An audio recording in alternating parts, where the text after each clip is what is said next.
I don't know why. I was on starting soon. And I kept switching. Is it the mouse scroll or something? What? Did I click on accident? How's that keep happening? Okay, so I'm experimenting a little bit with my mic position. And we'll see how it goes. I'm gonna move the camera just a little bit. So you can see my face for the most part. I'm gonna can I move the mic a little closer? Hopefully this sounds really good. I have no idea what it sounds like. So let me test it out real quick.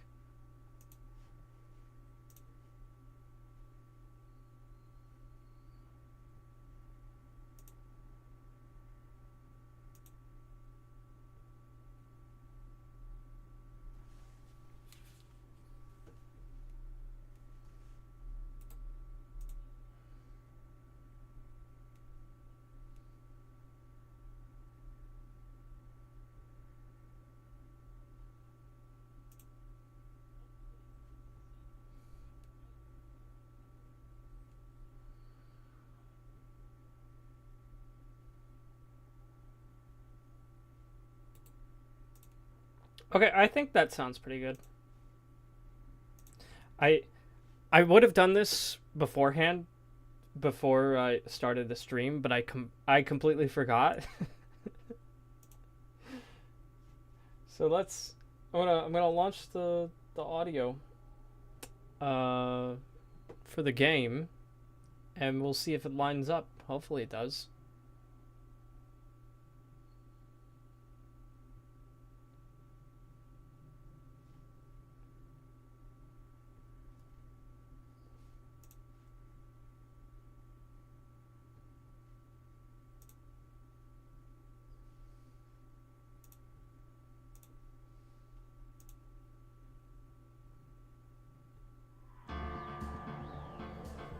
Okay. Okay, just a quick mic check, mic check, mic check, mic check, mic check, mic check, mic check, mic check, mic check, mic check. And I'm gonna close the game.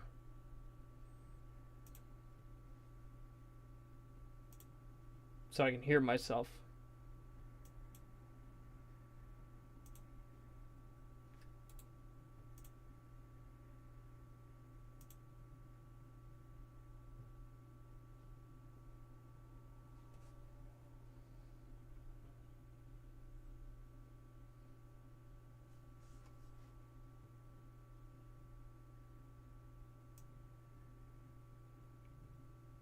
I'll actually lower the game volume a little bit more.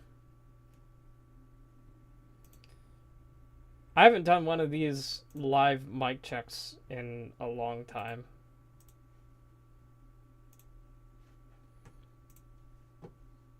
Let's try it again. Nobody's here anyway, so, like, who gives a shit, right? A little short-term pain for a long-term gain. Alright. How does audio sound now? I'm testing it out. Mic check, mic check, mic check, mic check. I think it sounds pretty good. Loud? Short. In the mic? Outside the mic. How are we doing? Oh, wait. Hold up. I gotta do this again. Hold up. Mic check, mic check, mic check, mic check. This is the direction that I'm normally gonna face. This is me turning towards the mic. This is me turning away from the mic. How does it sound now? I think it sounds pretty good. Loud? Short. Mic check. This is the direction that I'm normally gonna face. This is me turning towards the mic. This is me turning away from the mic. How does it sound now? Oh, sorry. Caught that on stream right there. I hope it's fine. I hope it's fine. When I turn to read the chat, though, like, I'm going to be facing away from the mic, so... but if I lean in this direction and you hear my beautiful voice, you're also going to see my beautiful face be blocked. So I don't know. I don't know, man. But I hope the new mic positioning works out well. It's gonna make filming with the webcam a pain in the ass, though. Not the webcam, the camcorder. Because the bar is like in front of the face totally. I'd have to make this thing a whole lot taller. I don't know what I'm gonna be able to do for videos regarding that, but whatever. It's good enough for streams, so it's good enough for me, I guess, for now. All right, let's launch the friggin' game. I'm gonna have to lower the volume though. That game's really loud. Okay. Here we go. I'm not going any more than 3 hours today.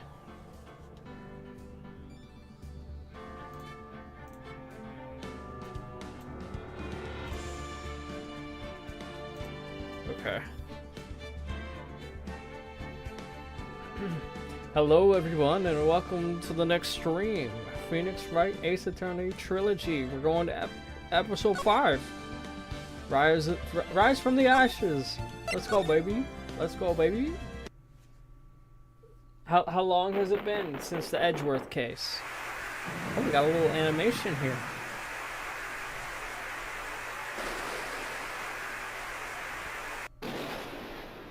And we got another killer.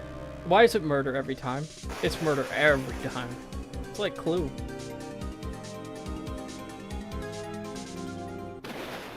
Two murders. Two murders in two separate buildings at the same time.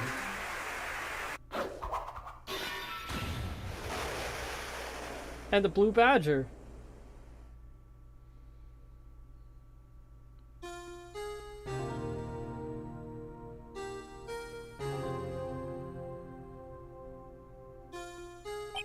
It's been 2 months since Maya left the office.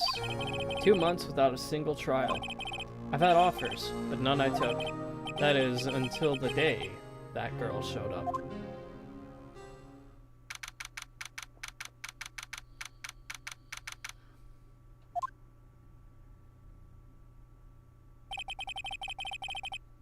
Why do I come here to the office every day? It's not like I want to work. There you are. Finally. Call an ambulance! Call an ambulance! But not for me! Thank you, Dustin. Where have you been? My sister's trial is tomorrow. We'll turn up the lights a little bit. Who are you? It doesn't matter who I am. It only matters who you are. The famous defense attorney, Mia Fey. You got the wrong guy. Oh, you're not Mia Fey, are you? I'm sorry, but Ms. Mia Fey no longer works here. So you are? The coffee boy? I'm Phoenix Wright, a defense attorney. Right. Wait, you're the Phoenix Wright? The Phoenix Wright from the Edgeworth murder case? Oh, yes, that's correct. It wasn't Edgeworth who was murdered, though. That's a relief, then. You're better than nobody. I'm sorry, I'm afraid I'm not taking cases right now. Tomodachi Life to the Switch, man! Yeah, I heard there was a Nintendo Direct today. I haven't watched it yet. Maybe I'll watch it at the end of the stream if I have enough energy. We'll see. But you are Phoenix Wright, right? The undefeated defense attorney? Look, I'm not accepting any new cases. Sorry, but you'll have to try elsewhere. Please. I'm out of time. But, please, you have to help. It's my sister.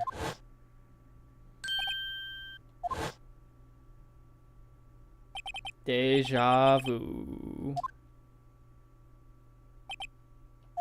Okay, I'll hear you out. Really? Thank you so much. My name's Emma. Emma Sky. I'm a scientific investigator. Scientific investigator? Emma, was it? So you're a scientific investigator? Really what I ought to do is just get like a tabletop stand for my mic. I don't think this arm bar is really cutting it.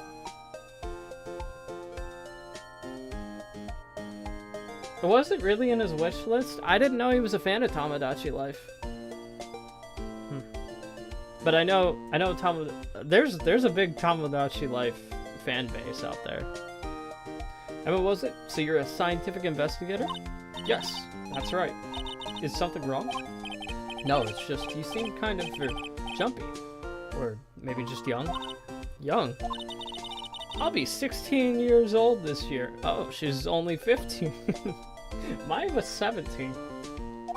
Oh, I see. Wait, only 16? I'm set to be formally assigned to forensics in 3 more years. Actually, she's 15 because she said she will be 16. So, let's not... Yeah, okay. My work is becoming quite well known, at my age no less. So, what exactly is your current position then? Well, legally speaking, I guess you called me an 11th grader. Okay. It's a little early. You think she'd be in 10th grade if she's turning 16, but maybe she was born early in the school year, like August or September, or even October. But I'm ready to do my job at my age, no less. Great, another future professional in training. So what's this about a case? You said the trial's tomorrow? My sister didn't do it. She wouldn't stab someone with a knife. She wouldn't. So it's a murder case. I don't care if there's a witness who saw her do it. She didn't do it. I know she didn't do it. It's a scientific fact. And there's a witness. Just talk to her. You have to talk to her. Right. I suppose I will. I promised her I'd bring Mia Fey, but that's interesting. How would she know Mia? So you want to be a scientific investigator when you grow up, then? Excuse me? I'm not a child, I'll have you know. But still, it's good to have a goal. A very unusual one. I believe investigations should be done scientifically. Don't you? Yeah. Sure. Can't fault her for a lack of enthusiasm. Yeah, maybe she should be shadowing Detective Gumshoe, then. If this case is handled scientifically, I'm sure my sister's name will be cleared. Your sister? I've been doing research, you know. I'm developing a new scientific method of case investigation. I'll let you know when I'm done. I'm looking forward to it. Guess I should get down to the detention center and talk to her sister. My sister asked for Mia specifically. This Mia Fey person was a few years below her in school. So they went to the same school, huh? She always told me to go to Mia if I ever needed a defense attorney. And well, I need one. Incidentally, Mia is a woman. Now that you mention it, I guess it is more of a woman's name than a man's. Well, it's nice of you to help your sister out like this. You must be close. Well, actually, when she gets like she is now, I kind of hate her. But she's my only family. Your only family? What about your parents? They died in a car accident when I was little. So her sister basically raised her. Oh, I'm sorry. Okay. Well, tragic past.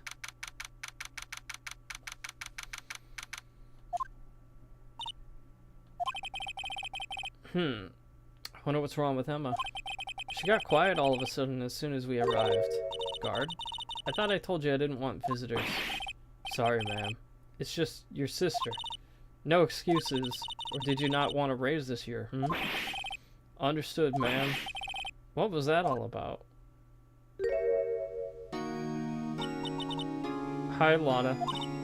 Funny. I seem to remember specifically telling you not to come here. Perhaps my memory is failing? Look, I don't want to come here either, okay? But your trial's tomorrow and you still don't have a defense attorney. I'll be the one in court tomorrow. This has nothing to do with you, Emma. Isn't that right, Mr. Wright? How does she know my name? Mia mentioned you. I've heard quite a bit. I'm sorry. What exactly is it that you do? My name is Lana. Lana Sky. Where's Atlanta? I'm gonna go with Lana. I'm chief prosecutor for this district. You're a prosecutor? 2 sisters, 1 a lawyer. Could this be a coincidence? I think not. Emma, Lana, I mean, they're just like Mia and Maya. Yep. Is something wrong, Mr. Wright?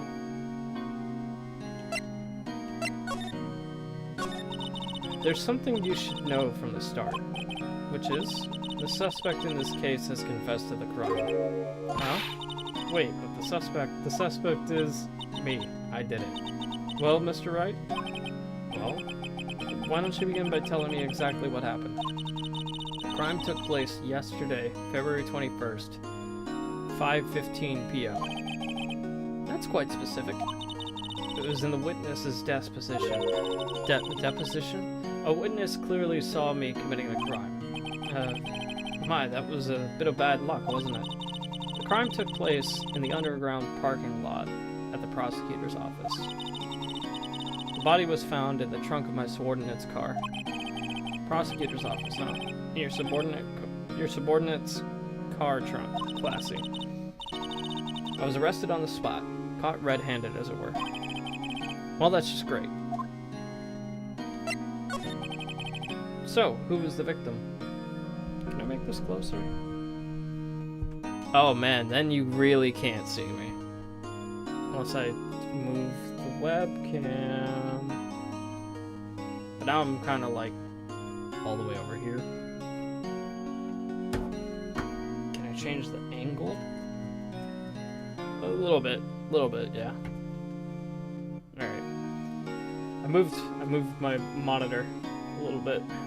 So who was the victim? An investigator with the police department. I suppose the correct term is detective. Detective. Death was due to a loss of blood. He was stabbed once in the stomach. By you? Death wasn't immediate, but the wound was fatal. I see. Allow me to repeat myself, Mr. Wright. The victim was a detective. You know what that means, don't you? Uh-oh.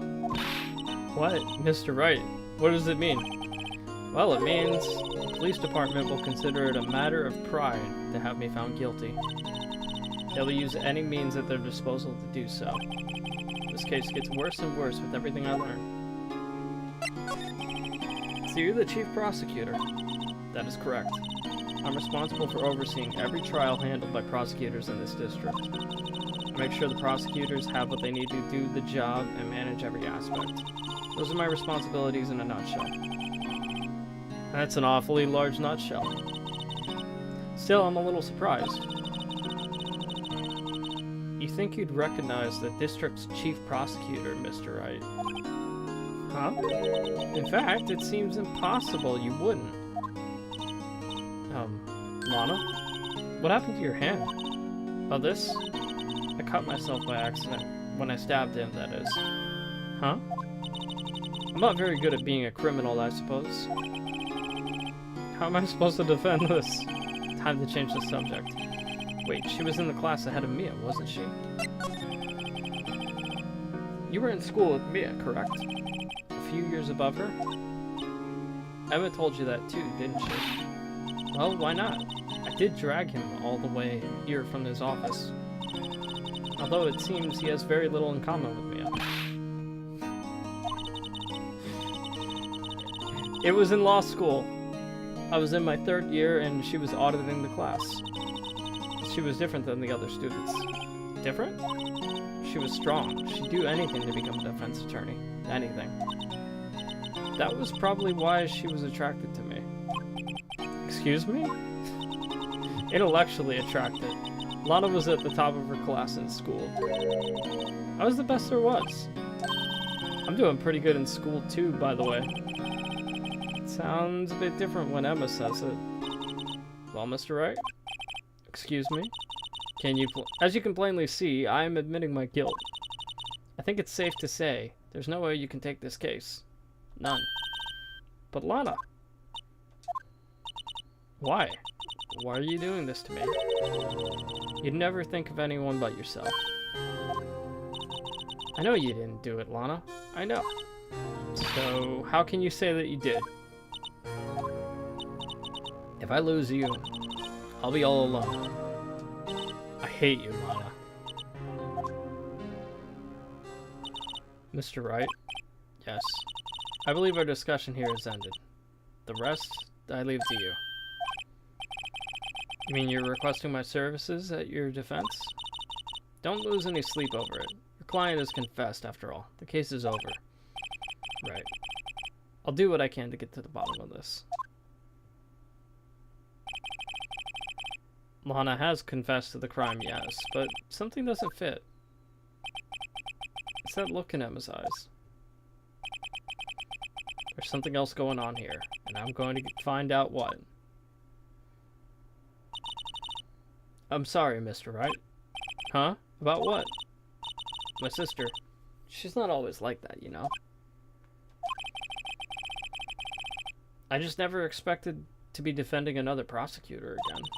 She's changed a lot. She used to be so gentle, always smiling. Everybody liked her. I see. I'm sorry, but I'm having trouble imagining that. What happened to her? I don't know for certain myself. I think maybe she, well, maybe not. Sounds like there's something there that defies a simple scientific explanation. Let's go check out this underground parking lot at the prosecutor's office, shall we? Okay.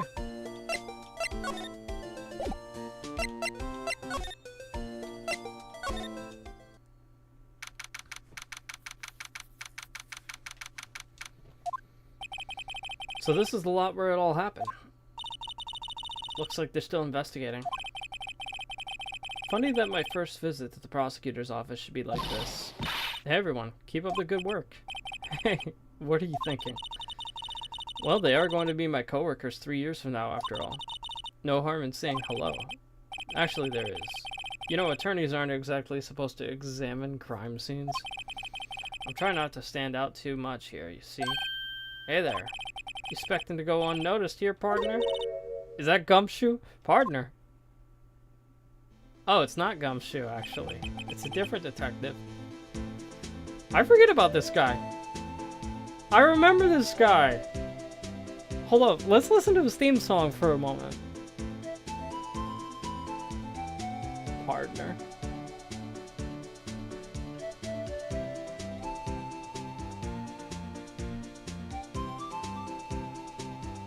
I believe he's an indigenous cowboy.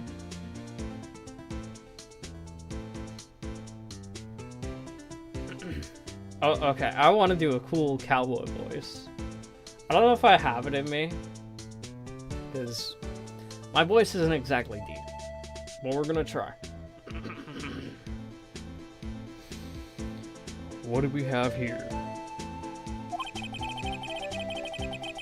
Looks like a bambina got loose from the ranch and is up to no good. Folks gotta learn to keep them doggies tied down, partner. Mr. Marshall. Marshall? Looks more like a sheriff to me. Looky here, Bambina. I know how you feel. But this is my gang's gold strike, see? Strike. This is our claim, our territory, with a mother load of evidence. If you're fixing to mess with what's ours, you'll regret it, partner. You know what dreams the cacti out in the desert dream? You wanna? What's this guy talking about? You head along home now. Happy trails, Bambina.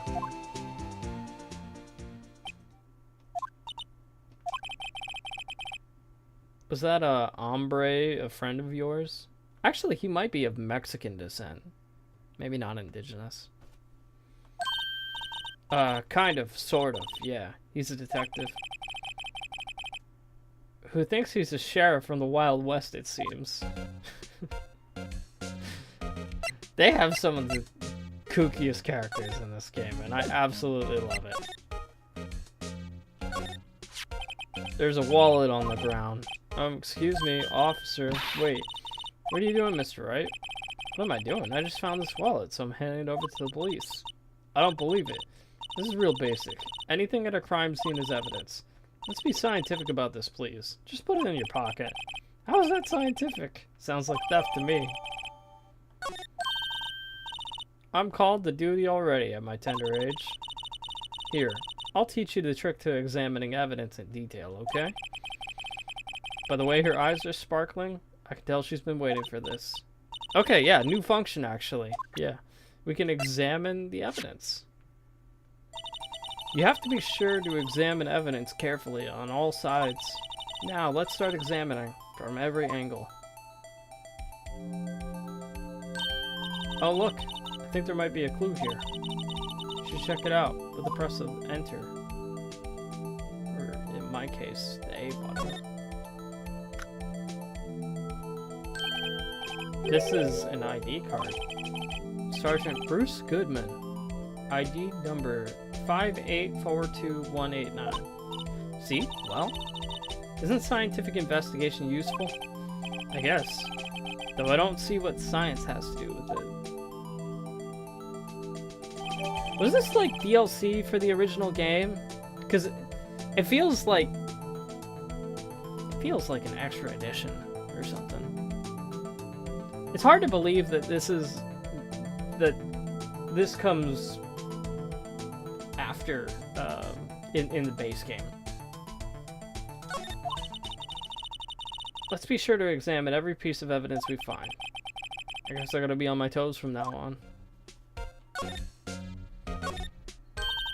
Aha, a ladder. That's a step ladder. What's the difference? In scientific terms, please. Look at the basic nature of things, Mr. Wright. Okay. Well, I can't get any money from the ATM.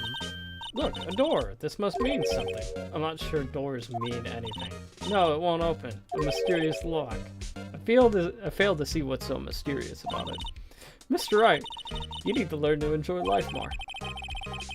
Let's finish our investigation first, shall we? A mysterious lock. Here, a phone. Let's see if it works. Hey, don't touch stuff we don't need to be touching. I can't hear anything. My ears. No, my ears. Maybe it's due to the barometric pressure. What's she blabbing about? Hey, what did you just say? See, you can hear just fine. The phone's broken. This wall is in our way. It's got a faucet for water. Wait, I know. This wall is merely a facade, hiding the truth. This is no wall, but a water tank. I fail to see how it makes any difference either way.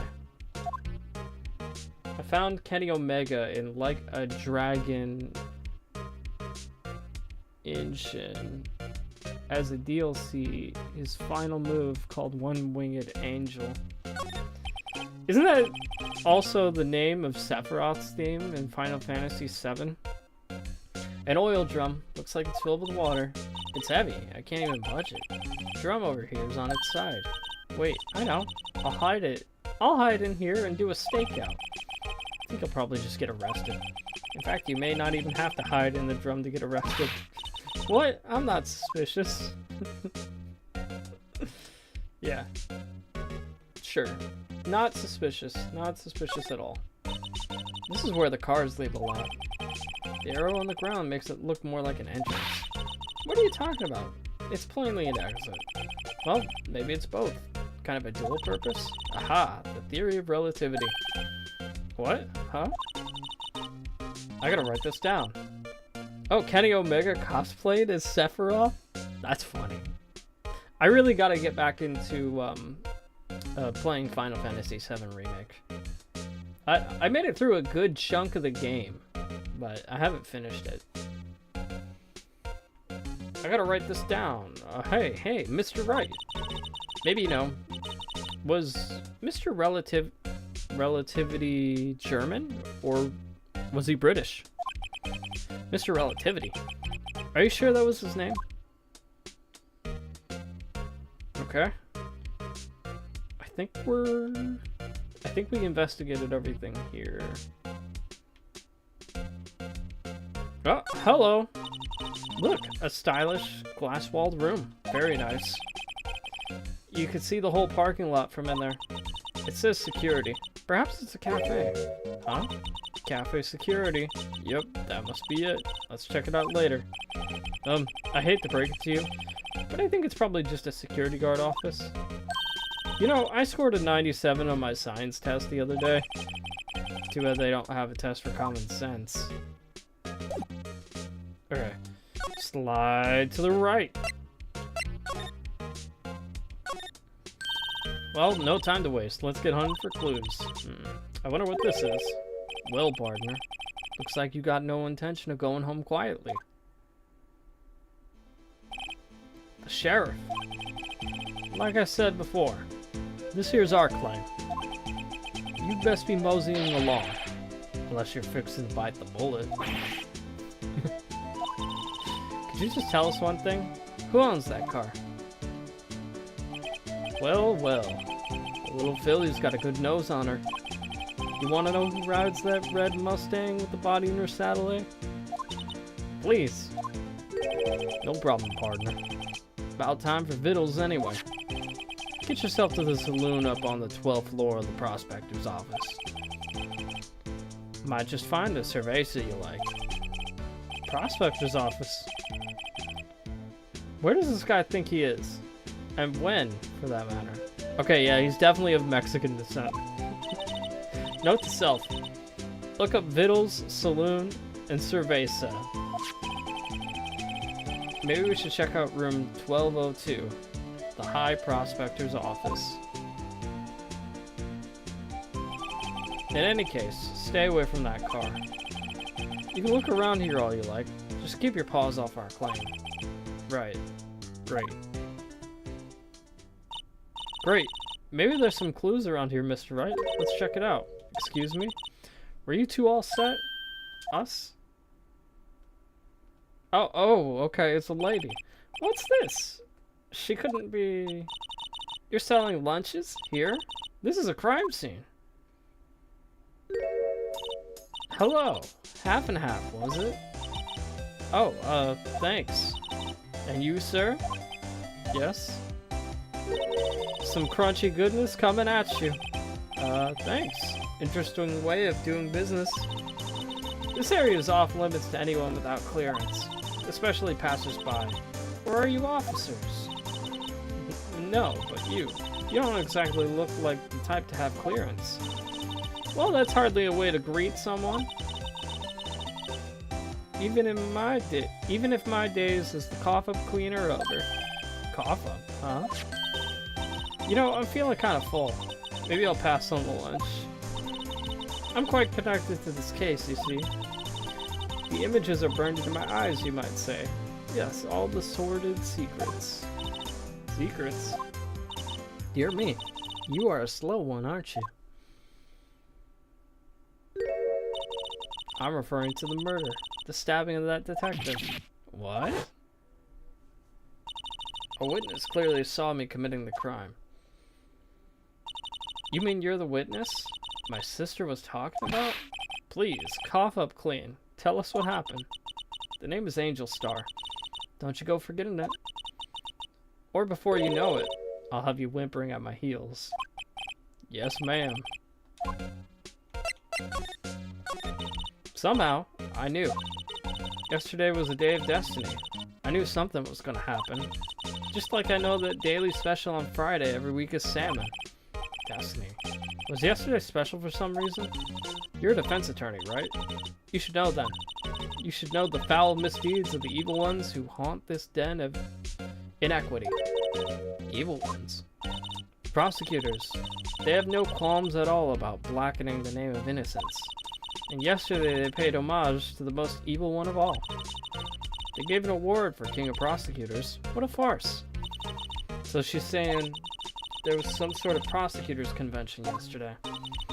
I was almost compelled to lace their lunches with something foul. Do you have a personal grievance against prosecutors or something?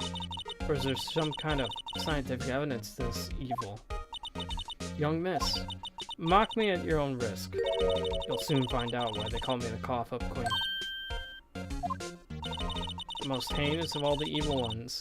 The ones they awarded yesterday. It was in his car that they found the body. Proof that he devours the evilest lunches of all. Really? Really what? I'm totally confused. One thing's clear. This lunch lady has a thing against prosecutors. So what exactly was it that you witnessed, Ms. Starr? It was a fascinating spectacle, to be sure. I don't feel I know what they say when they talk about a woman's wrath. See, Lana Skye wield that knife, so... Her knife flashed in anger, bringing him to a sad end. It was truly a sight to see. You mean you saw the very moment of the crime? The sound of his silvery ties to this world being cruelly cut still rings in my ears, and the rhythmic beat of Lana Skye's knife. Wait a second, you know Lana Skye? Of course. It's quite a feat, becoming chief prosecutor. How many lunchboxes of sin did she pack to make that journey, I wonder? Hey, Flying S'more! It's good to see you. I hope my audio sounds good. I moved the positioning of my mic. Is Angel a mommy? I don't know. But she makes lunches. She always travels light. Now, why would this pretty lunch lady know the chief's prosecutor's name? Can we ask you a bit about yourself, Ms. Starr? I come here every day to sell lunches. I import the freshest and the best from the Far East. For some reason, the box lunches are a hit here. Why not make the lunches here rather than import them? Did you say something? No. Only true connoisseurs can understand. The kind you can only tell someone who has tried General Tso's Trilobite lunch set. Never mind. You win. I don't even want to appreciate part of a Trilobite's flavor. Anyway, I come here every day to sell lunches. My boyfriend works in the security room here at the prosecutor's office. Your boyfriend? See the security room over there? The glass-walled booth? I sell my lunches, and since I'm here anyway, I drop in to see him. Since you're here anyway, I guess selling lunches is more important than romance. So, to scientifically analyze the data available so far, you, Ms. Starr, are a lunch vendor with an ulterior motive for coming here. Useful analysis, not... Did you have a bad experience with a prosecutor, Ms. Starr? I sense some hostility. Hostility? Ha, perhaps. Prosecutors are all alike, and the bigger they get, the worse they smell. Kind of like 10-day-old clams in the chowder. I wonder if Miss Starr was involved in some sort of legal trouble in the past. That'd be a sure cause of food poisoning. Scientifically speaking, of course. I mean, now you're talking, cough up queen. I thought she was just a lunch vendor, but now I'm not so sure. Okay. Oh.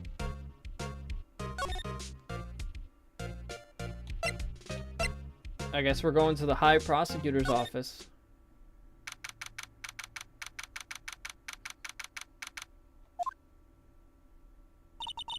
This is the kind of room that just screams, I can do the job. Quite a change from your office, really. Thanks. Oh, isn't this Edgeworth's office? Look, there's a trophy or something here. Trophy? What's that shield? It takes real nerve to display stuff like this. Whoever's office this is, they must be a real stuck-up jerk. Phoenix Wright. You never tire of prying into other people's business, do you? That voice. It's Edgeworth. How you doing, Edgy boy? Long time no see, Edgeworth. I'm starting to make my hair look like yours, Edgeworth. I'm a big fan. Mr. Edgeworth. You know him from somewhere?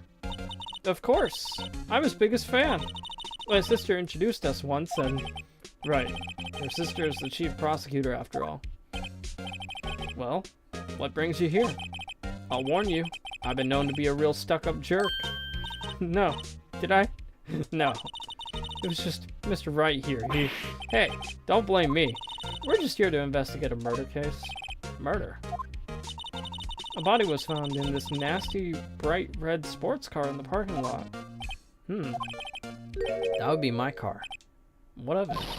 What? Your car? I'll say one thing. She certainly can scream. What?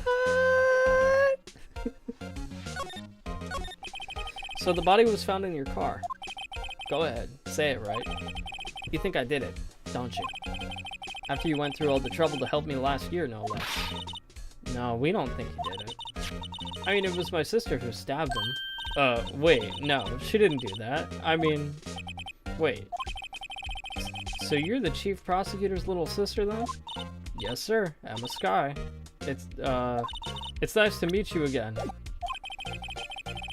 Now that didn't sound forced at all. Nah, now I remember. You've really grown. I'll admit, it was a surprise for me too. To think that my own car would become the scene of a murder.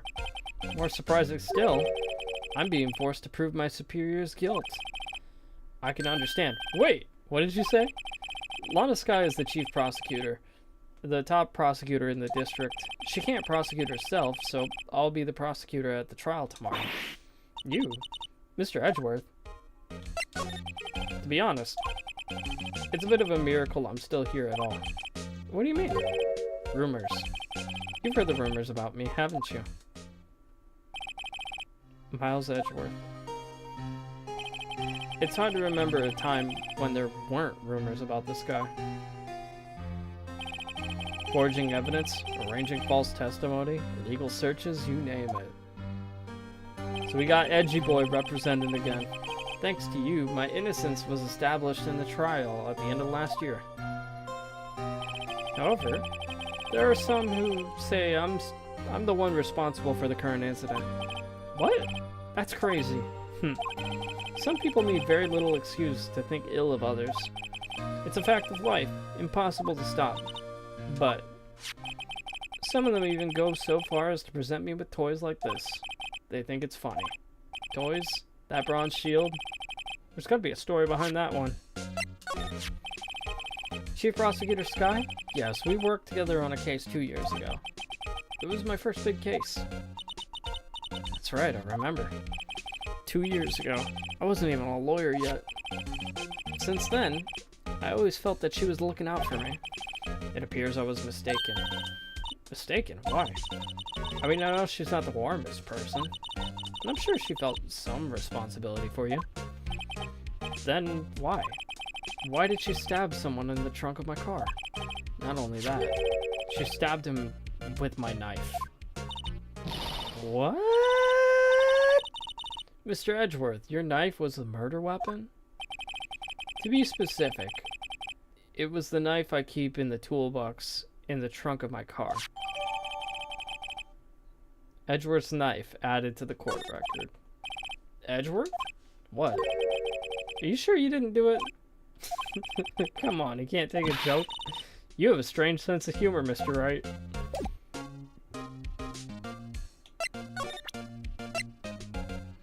You know anything about this? Say, Edgeworth, I was wondering about this. Mr. Wright, huh? What? Are you sure you should be showing that to Mr. Edgeworth? He'll take it for sure, won't he? Okay. What about the knife?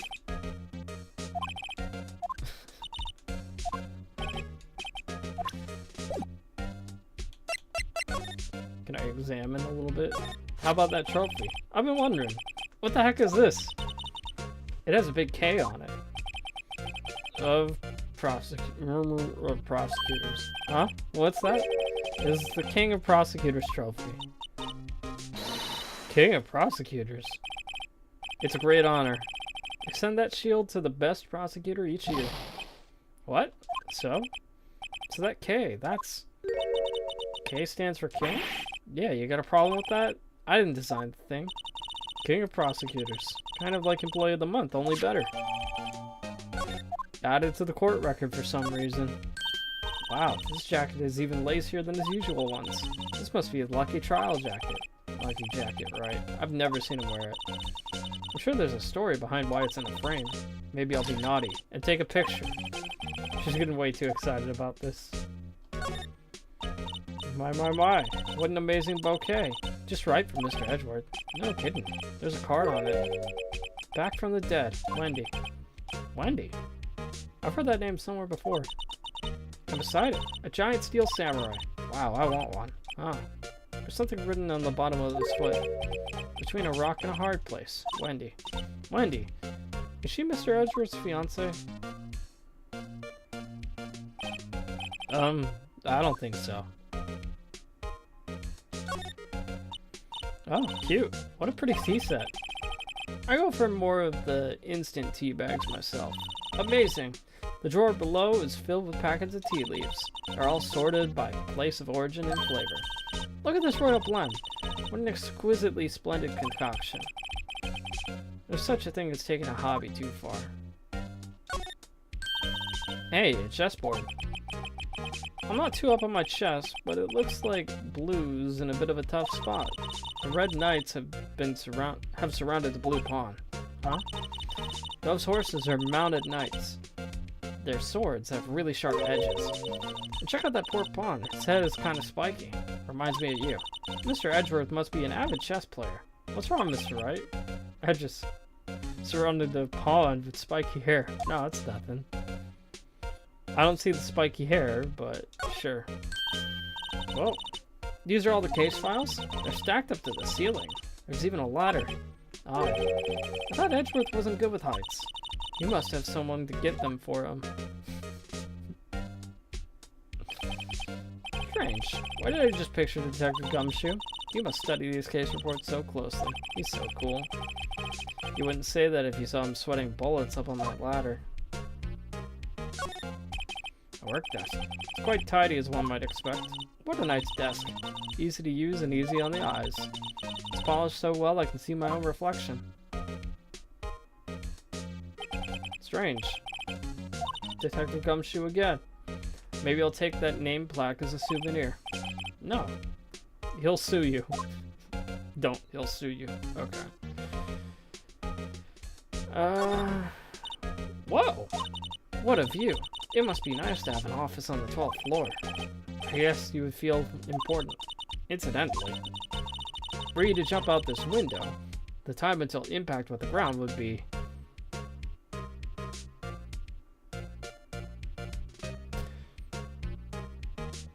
I don't like that expression on your face, Emma.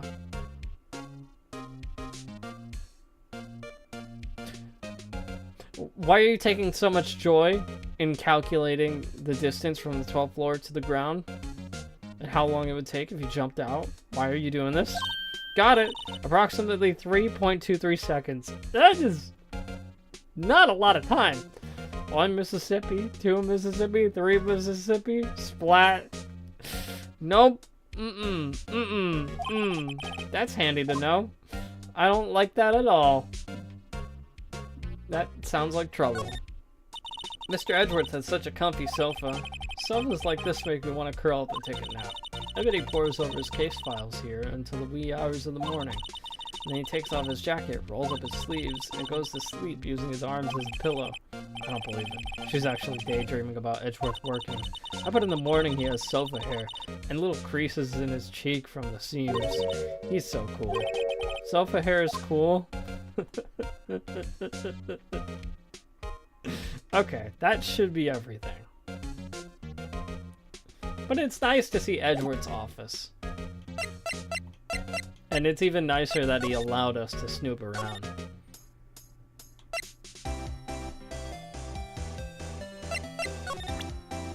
Okay. I'll bite. About this card. Lunchtime vendors only accept cash, no cards. Especially not a card belonging to someone else. No, this isn't a credit card, it's an ID card. It belongs to a detective. And you're showing this to me, the lunch lady, why? It's like showing a fine honeyed ham to a detective. Why do I always feel like I'm being mocked?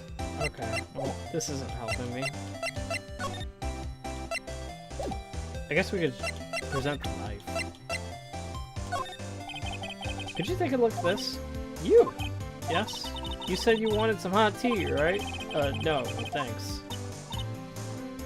You must have to brew the leaves a long time to get rich flavor like this. We pre-infuse the leaves with steam before brewing.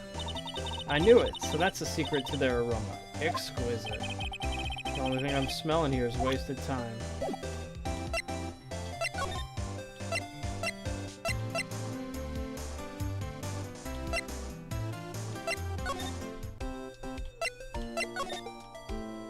I'm just gonna see if there's anything in the case files. Probably not.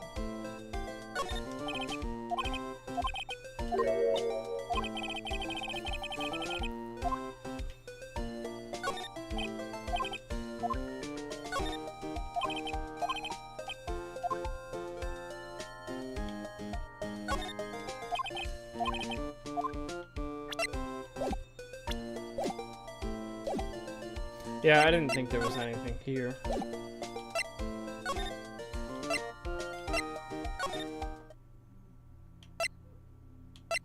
Also nothing here.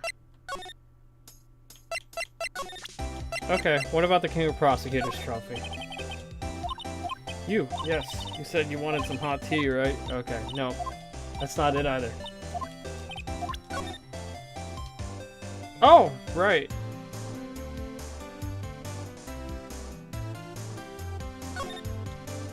It's at the bottom of the trophy. Hey, check it out. There's a metal plate here. Looks like the names of all the previous recipients are engraved on it. Wow. One guy's listed a bunch of times. Von Karma. Guess he must be a foreigner? Yeah, that's probably it. Well, wherever he's from, he must have been an amazing prosecutor. I'd like to meet this Mr. Von Karma sometime. When she says it, his name does kind of have a ring to it.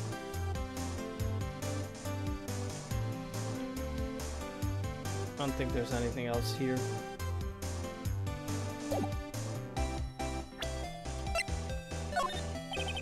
Oh. I'm so used to just presenting, but I forget that you can now analyze the evidence. This must be the victim's blood, right? Either that, or Edgeworth cut himself peeling an apple. What's Edgeworth doing with a knife like this anyway? Hey, maybe he spends his weekends roughing it in the wild. Edgeworth in the wild? I think my fruit peeling theory is more likely. Are you kidding? I always pictured him as an outdoorsman. Now there's a scary thought.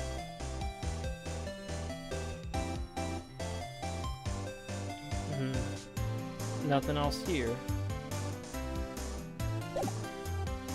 But we should examine all of the evidence.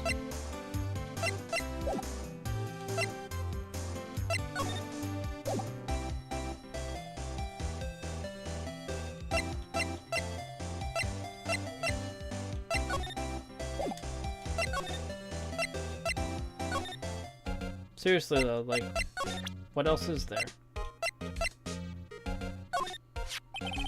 So basically this says you were the best of the best last year, huh?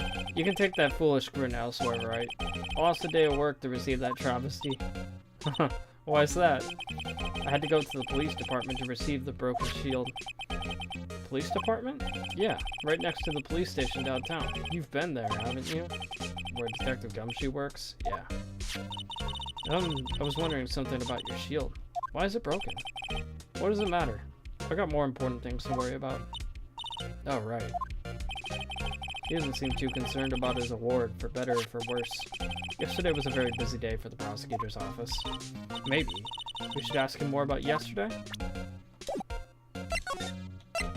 Okay. Could you tell me more about yesterday, the day of the murder? Yesterday was the annual cleaning day at the prosecutor's office. Cleaning day? Working with the police department, we sort and file all evidence for solved cases. We call it evidence transferal. Wiping your hands of old cases, in other words. Oh, and another thing. A ceremony was held at the police department. There's an annual review and awards for outstanding police officers and prosecutors. And that's when you got the shield? I was at the police department yesterday afternoon. I got back here at 5:12. That's very precise. People like myself and Mr. Edgeworth pride ourselves on our precision, Mr. Wright. No, I place little faith in my memory. The only thing I trust is solid evidence. A parking stub.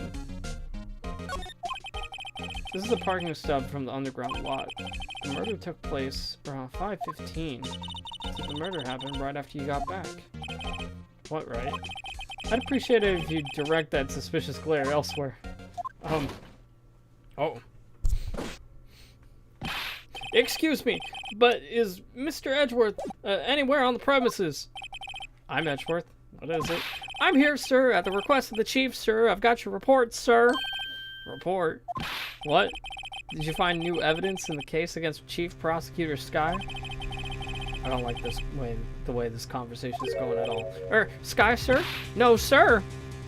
No name of that kind, sir. Not in this report, sir. I think I just heard Edgeworth's lid blow. Mr. Edgeworth's lid isn't on very tight, is it? I made a clear request to the police department, did I not? I need to focus on the trial tomorrow, so don't bring me anything unrelated. Sir, but, sir!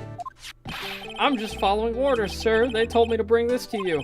I wasn't aware of the particulars of your arrangement with us, sir. Give me your name. Yes, sir. Meekins, sir. Officer Meekins. Right. Officer Meekins, take your report and leave. And good luck with that raise next month. But, sir, I didn't know. Poor guy. Looks like he was absent on the day they gave out brains and good luck. Right. Yes, sir. You caught me off guard. As you can see, I'm busy. You may leave now. Let's do what he says, Mr. Wright. The victim was a detective from the same department as the patrolman just now. Go down to the police department. You can ask more there. Thanks. He seems to have finally calmed down at least.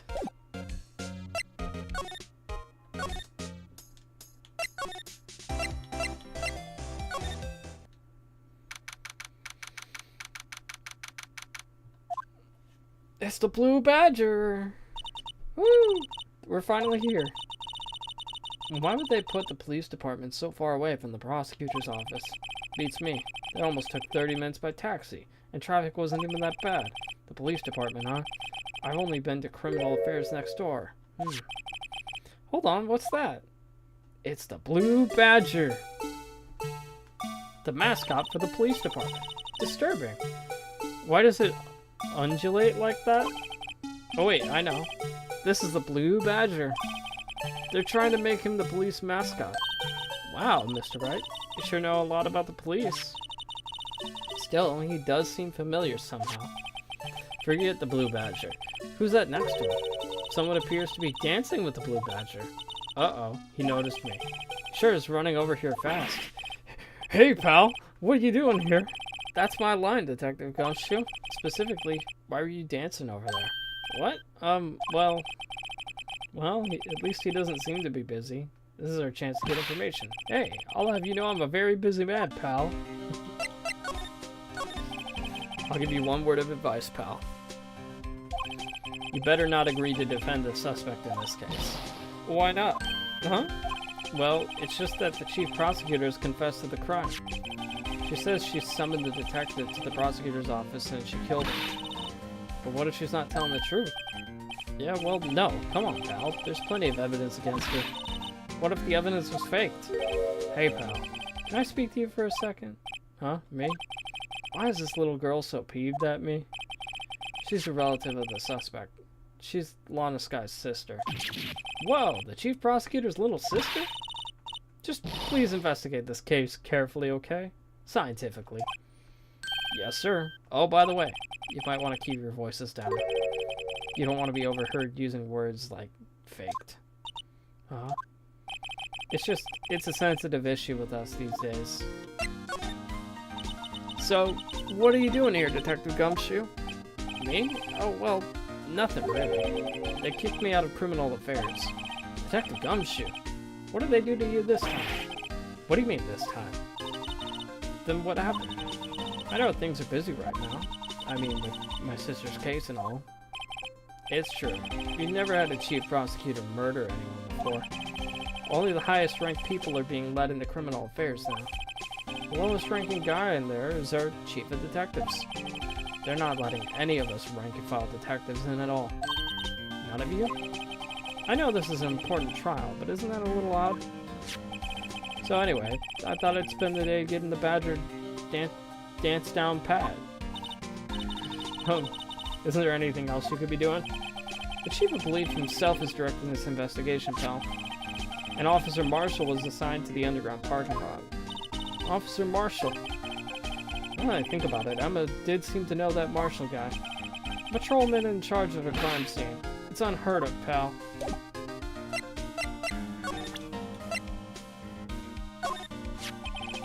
Detective Gumshoe? What can you tell me about this? Huh? Hey, pal. This is a detective's ID card. You can't just keep that. You have to turn it into the police. People like you... It's people like you that get me in so much trouble all the time. Meaning Detective Gumshoe must drop his card a lot. Let's see. Bruce Goodman. Goodman? Sounds familiar. Nah, my mistake. But didn't you work together with him in criminal affairs? Whoa, now I remember. Bruce Goodman. He's the victim. That's what I thought. Can you tell us more, Detective Gumshoe?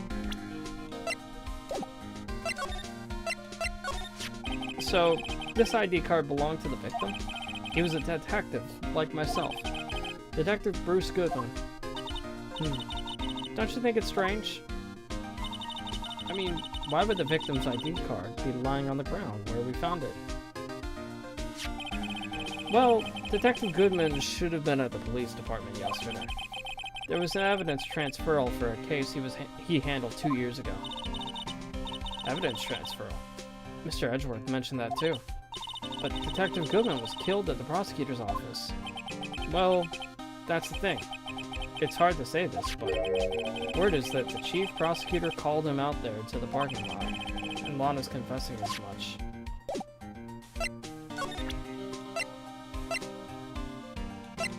How about that parking stub? Found in Mr. Edgeworth's car, stabbing Mr. Edgeworth's knife, huh? What would drive Chief Prosecutor Sky to do such a thing? Wait, I didn't mean... I mean, sure, of course, someone else really did it. Someone who must have a grudge against Mr. Edgeworth. The car and the knife do seem a little too well organized to be a coincidence. Poor Mr. Edgeworth. What could have happened? You have to find out a little more about what's going on with Edgeworth.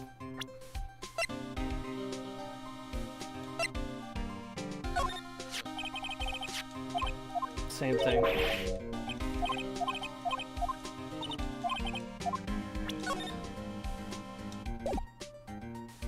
Oh yeah, I guess we can investigate the parking stub.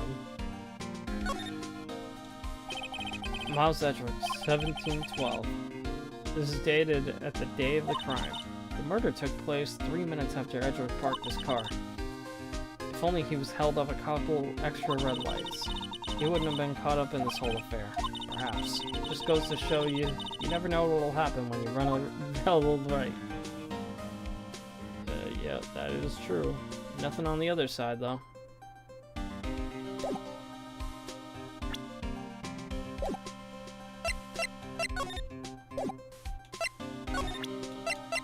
And the King of Prosecutors trophy? Hey, that's it. That's the King of Prosecutors award that Mr. Edgeworth got yesterday. Were you at the awards ceremony, Detective Gumshoe? Of course, pal. I got an award for diligence myself. Ah, congrats. I was wondering why the award is a shield. And why is it broken? Oh, there's a reason. I'll tell you what it is later. Apparently he's forgotten. But I was proud of Mr. Edgeworth for winning that award. Even all the naysayers in the prosecutor's office. Naysayers? Must be because of the rumors.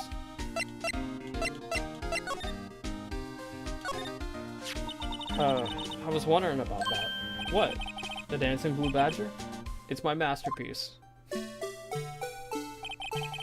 You made this, Detective Gumshoe? The chief threw together some designs, and I just did my thing, pal. Nice work. It's battery powered, so it can go anywhere. There's no switch, so it just dances until the batteries die. Poor Blue Badger, fated to dance until he drops.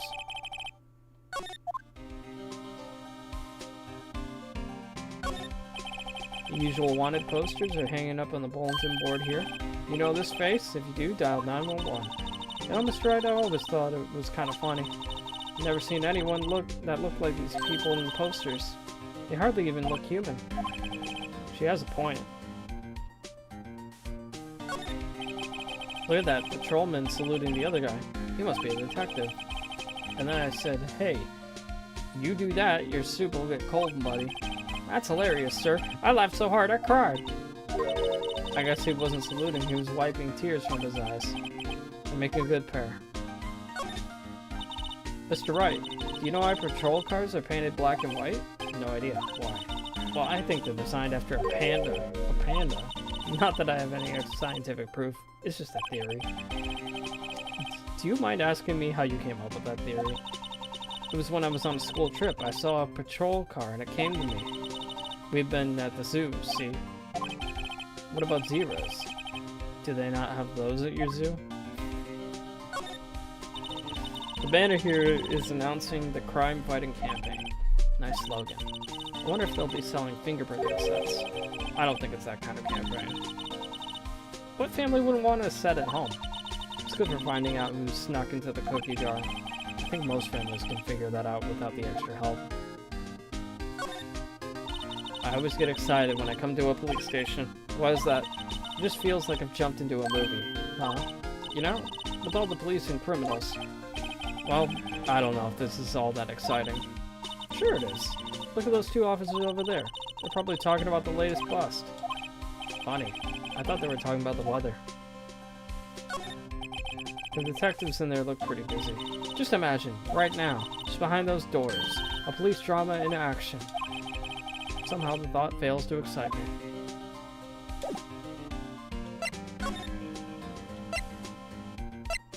Okay.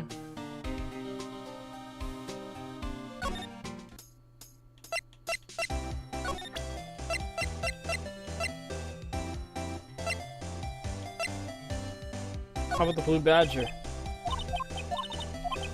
Nope.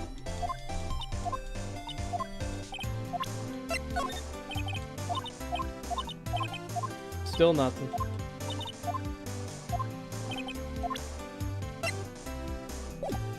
I wonder if I need to present that to Detective Gumshoe. And I can go back to the prosecutor's office too. Interesting.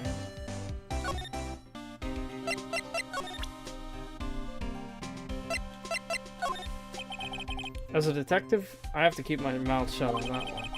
I know better than to go blabbing on about things I don't know about.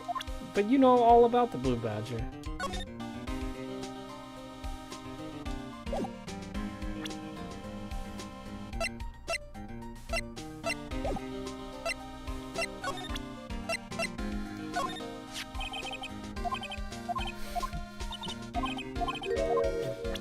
Wait, what? There was a hint there?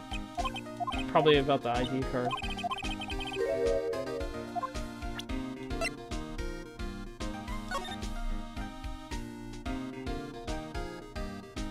Check the back.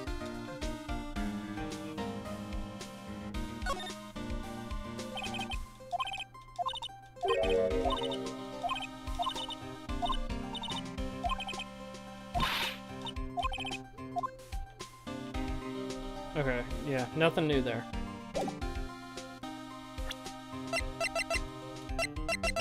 You know all about the blue badger, Detective Gumshoe. They should have given him a unique line for that.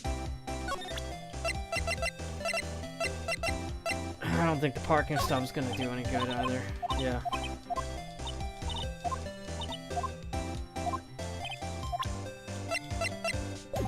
If anything, she's just blocking our way.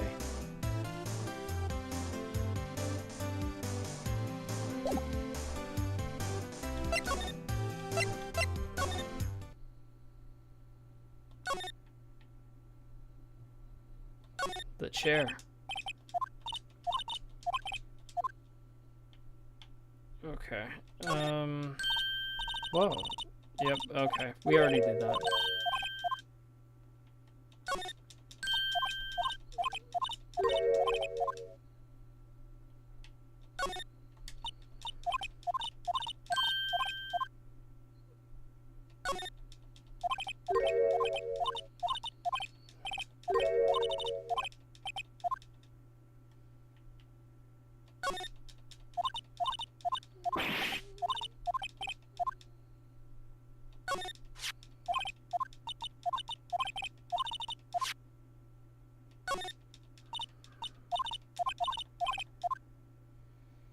We got a little bit of different dialogue, but not too much.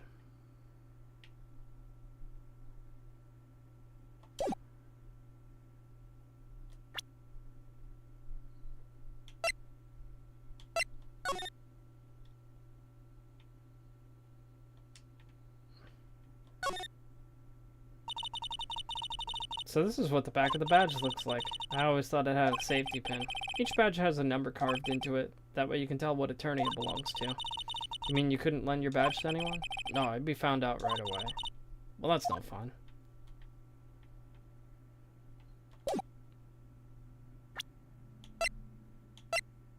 We looked at all the evidence.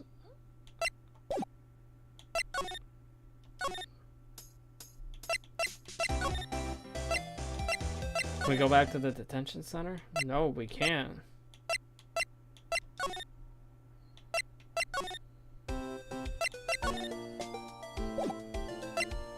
What do we do now?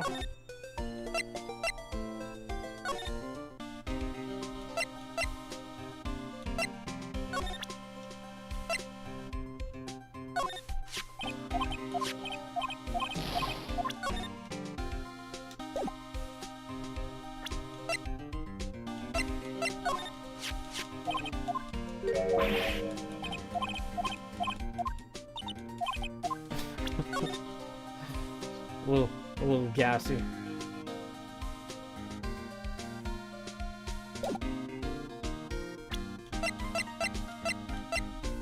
But genuinely, I don't know what to do.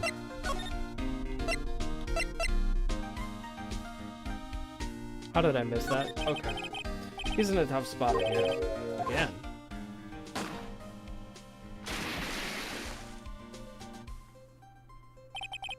Well, it all started with the murder of that defense attorney, Hammond.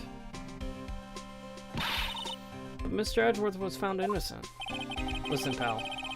There have always been rumors about Edgeworth. Forging evidence, making deals with witnesses, nothing outright, but there were always whispered rumors. Ever since he was accused of murder, no one's whispering. They're practically shouting. But there's no evidence against him. Well, Mr. Edgeworth has always had unusually strong ties to the department higher-ups. It's only natural that people would be suspicious. I had no idea who was under the gun. Anyway, this latest case has started a new rumor. People say the only reason he took this case is because he's aiming for the chief prosecutor position himself. What? But I know the truth, pal. Nobody wants to be the one who has to prosecute the chief prosecutor. Mr. Edgeworth is biting the bullet on this one. He's doing this thing for all of us. And that's all I know about that. I'm not officially on the case, you know. Thank you. Why aren't you handling the case, Detective Gumshoe? We met the guy who is... What was his name? The guy in the parking lot? That'd be Officer Marshall. He was appointed directly by the Chief of Police. Officer Marshall? Is he some kind of Wild West sheriff or something? No, Jake Marshall's just a regular officer from West LA. For a moment there, I wasn't sure. Look, pal, let me try to make things a little easier on you. Show them this and they'll let you examine the crime scene. Maybe. The letter of introduction received from Detective Gumshoe allows Bear to investigate the crime scene. Okay. Just act like you're supposed to be there and nobody will look at you twice, pal. Thank you, Gumshoe. Looks like the investigation is still going. I have to be getting back to the shop. Sorry, looks like I'll be stuck in this pit till the sun sleeps. I'll see you in my dreams tonight then, baby. Oh. I can't tell if it's Angel or if it's Marshall that's doing the talking. So, I kind of did a Marshall accent. I really like his character. Oh, still here? Hello. Why the surprised looks? Didn't I mention? I got a boyfriend in criminal affairs, too. What happened to the security guard? Though she's got multiple boyfriends. Hey, what's wrong, Bambina? You're looking like a doggy that's lost its herd. Jake Marshall. Strange guy they put in charge of a crime scene. There's something I wanted to ask you. Scene of the crime? A cold grave for men who've lost their dreams. And me? I'll watch over them as they sleep, dreaming of the desert's harsh judgment. He's asleep. Well, we should show this hopeless case something. Should we show this hopeless case something to catch his interest? There's something I wanted to ask you. Yeah, okay. Nope. Okay, same thing.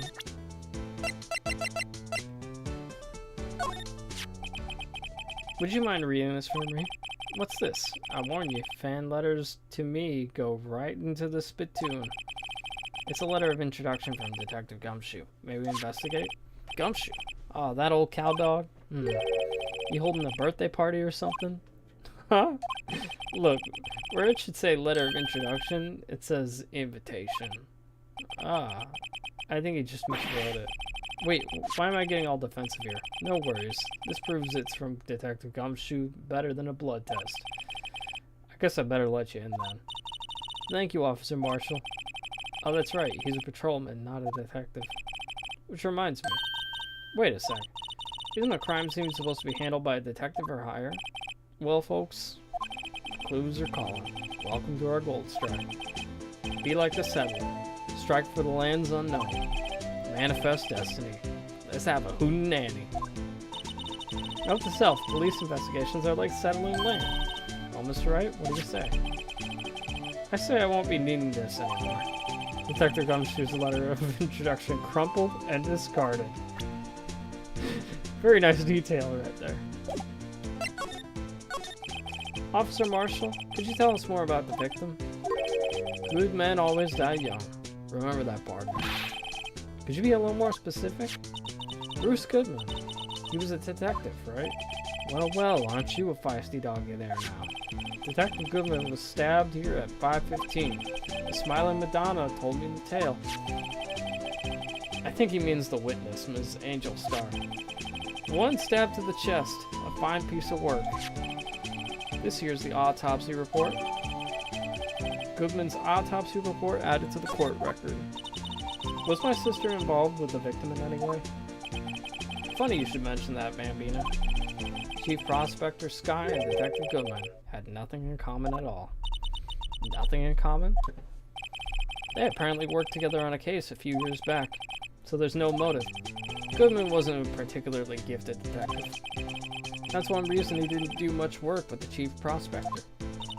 But my sister called the victim here on the day of the murder, right? Here to this parking lot? So it seems. Like calling an unarmed man to the shootout at high noon.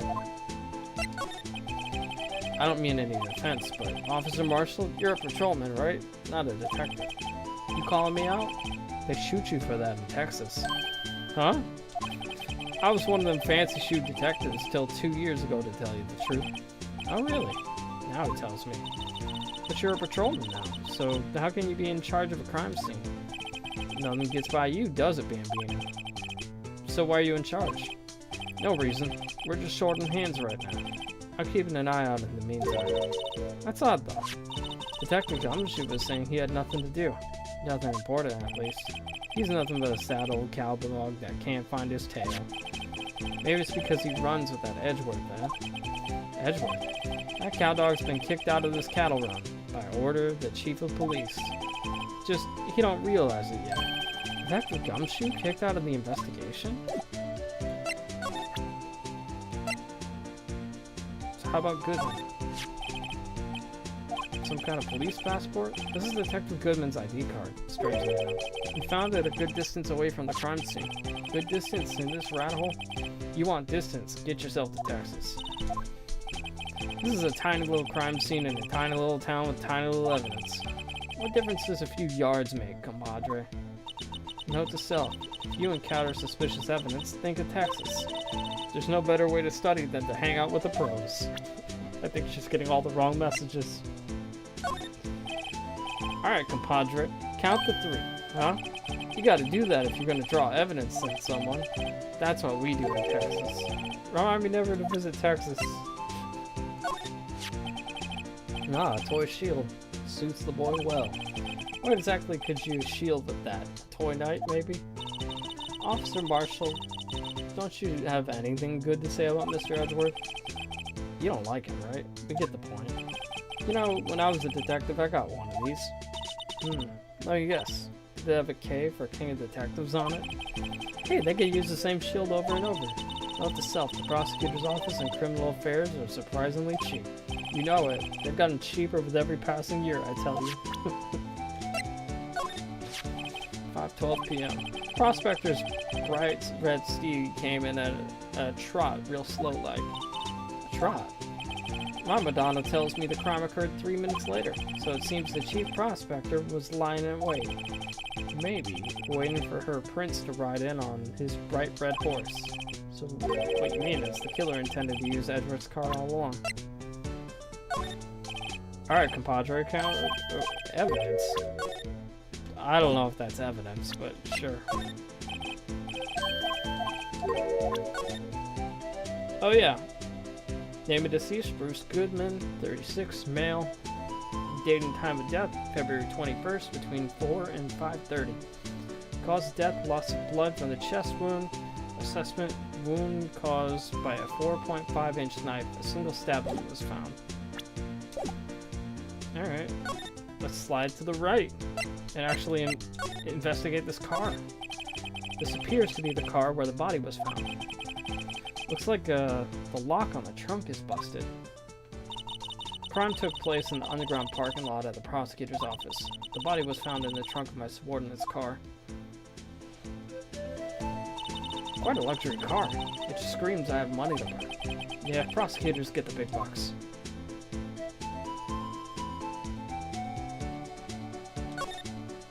A block. This area is reserved for prosecutors.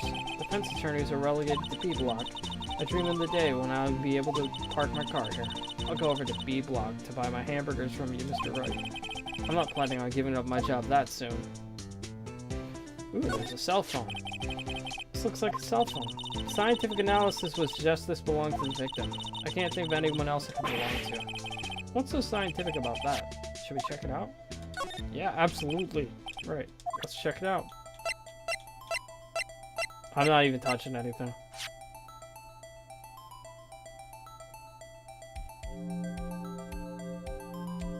Power button.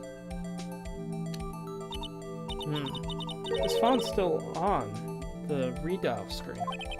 Redial. Mr. Wright, most phones keep a record of all the calls you've made and received. You just press the blue button and display the last number you called. Convenient, isn't it? I'm surprised you didn't know about it. Sorry to disappoint you, but I don't even know about things like redial. Huh? Oh, I'm so sorry. It's just, you never know with people from your generation. Whatever, let's check this phone out. Your generation. Oh, man. Now to see who the owner of this phone called last. Note to self, a defense attorney doesn't think first. He just pushes the button.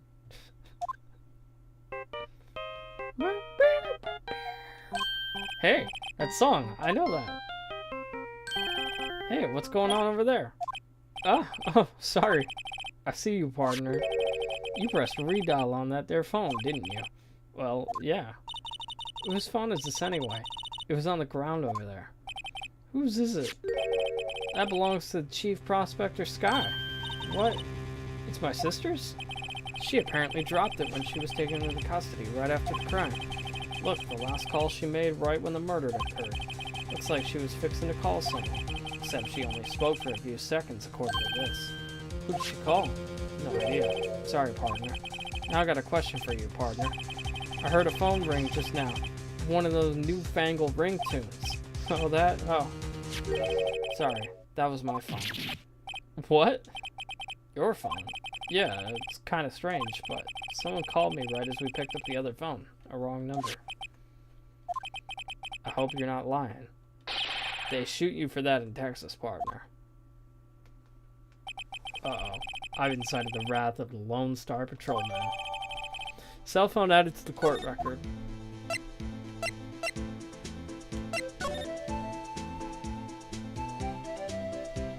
Okay. Oh, hello. This rope, is it? Yep. They laid it in the outline of the victim's body. So wait, the victim must have died when the killer closed the trunk on him. You gotta be the only person I know that would come to that conclusion. What's this? Looks like a note of some sort. Look, something's written on it. 675-12-2. Oh, S. There's a name printed on the paper above that. Goodman. Maybe it fell out of his pocket when he was killed. Well, so, what does it mean, Mr. Wright? How am I supposed to know? Note to self. For deductive reasoning, go to Edgeworth, not Wright. I'm sure Edgeworth wouldn't know what this means either. Goodman's note added to the court record. B block is through there. That's where visitors park. I can see the Lunchland car over there, far in the distance. Hey, you're right. I like the cute design on the door. I can see a cartoon cow munching down on a juicy looking steak. Doesn't that strike you as a little creepy? Just don't think too deeply about it and you'll be fine.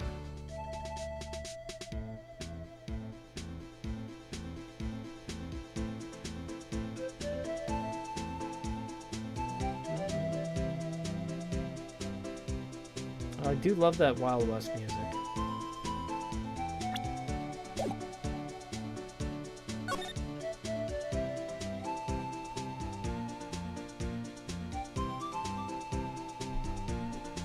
But what else can we investigate?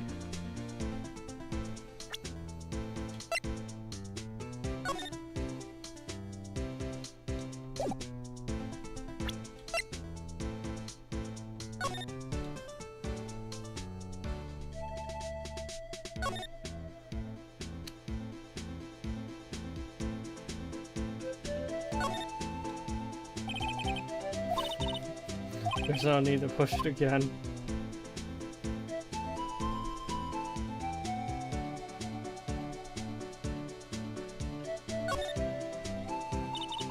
Man, what a boring strap. What's wrong with it? Everyone has different tastes, you know. Here, check out mine. It's a pink princess strap. Those are hard to come by, you know. See, the series is as popular as ever with the kids.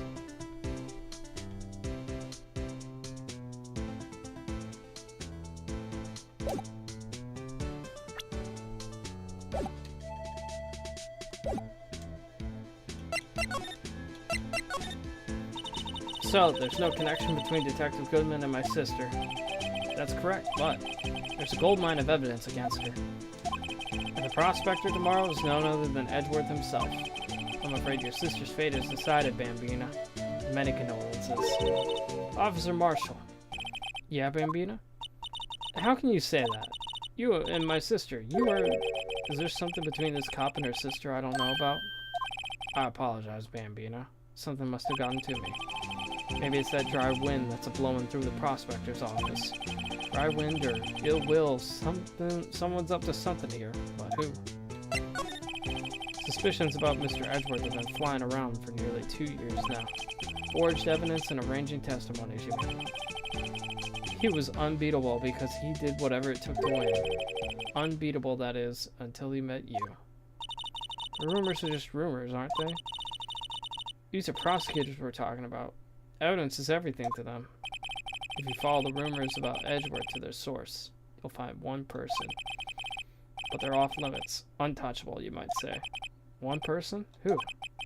Hate to say this, but it's your sister, Bambina. Chief Prospector Lana Sky. What? My sister? Edgeworth couldn't rustle all of those cattle by himself. Some people load their guns with bullets, some people load them with deals. What? You're saying Edgeworth was making deals to win trials? Where there's gunshots, there's bound to be bullets. That's what old-timers say. There's a big old secret hidden around here somewhere. Everyone knows it. Is that why Detective Gumshoe was taken off the case? Did they target him because he was the closest to Edgeworth? So, well, how are we doing, Mr. Wright? I guess we got some clues. We have an autopsy report, a note from the victim, and a cell phone. So you think we'll be okay? Well, the only thing still bothering me is that Lana's confessing to the crime. She says she did it. No problem. I can guarantee that she's not the criminal. Oh, by the way, Emma? Yes. I know that song your phone plays when it rings. What? It's the Seal Samurai theme song, isn't it? That popular TV show for kids? That phone rang earlier wasn't mine. It was yours. 5:18 after the murder took place. Your sister called you, didn't she, Emma? I'm sorry. Can you tell me what you talked about? She hung up right away. I see. A detective was murdered and the suspect is the top prosecutor in the district. I got a bad feeling about this. Like, maybe I still don't know everything that went on here.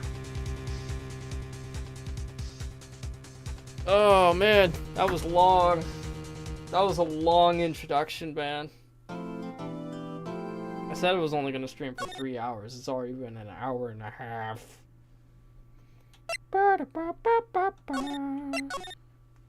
Alright. 3-minute break. Starting now.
Alright, we're back.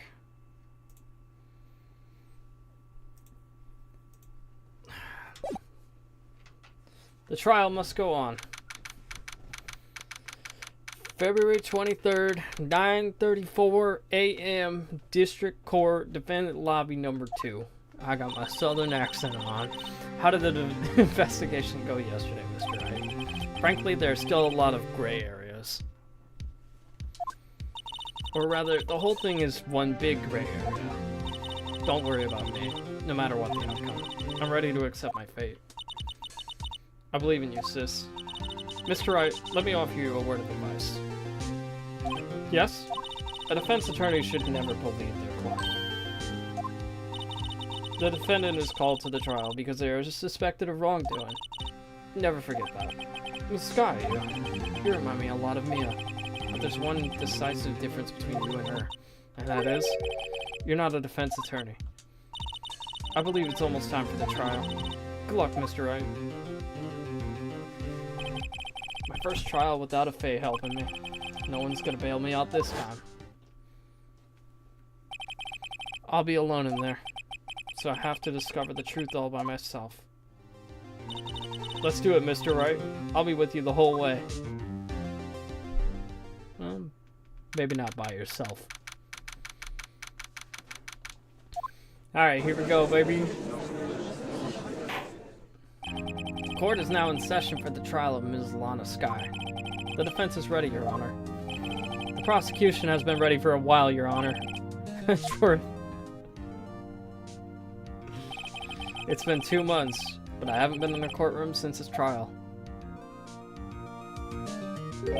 I hope that personal feelings will not be a part of the proceedings today, Mr. Wright. I will choose the path I think is right, regardless of those around me, what those around me might say. The judgment to be made here is in our hands, not those of anyone else. Very well, Mr. Edgeworth. Your opening statement, please. Chief Prosecutor Lana Sky has committed an unpardonable crime.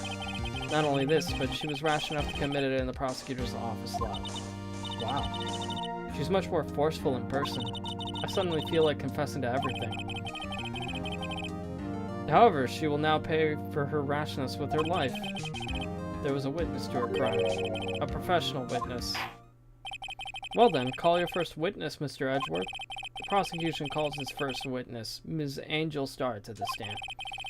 The cough-up queen?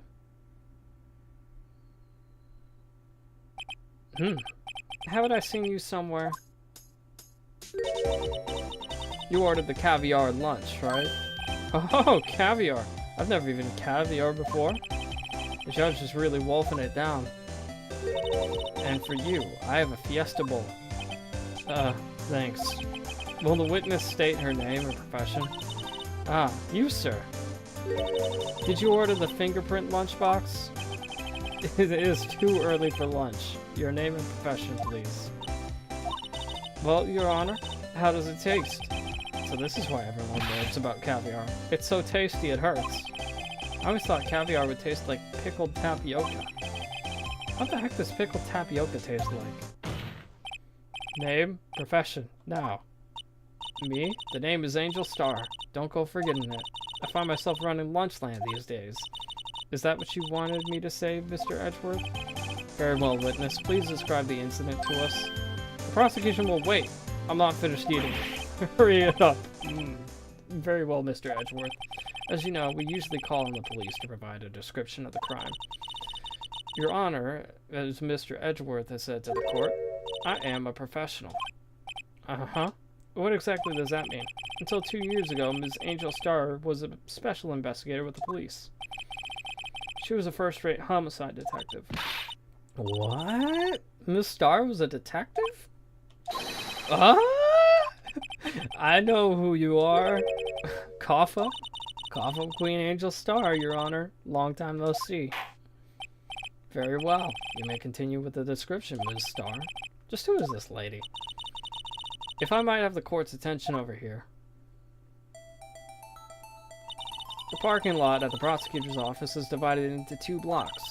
Block A, or A block, is for the prosecutor's office personnel. B block is for visitors and clients. A chain divider separates the two blocks. I suppose that's to keep visitors from taking up prosecutor spaces, yes? The crime took place by a car in the back of A block, in the car's trunk.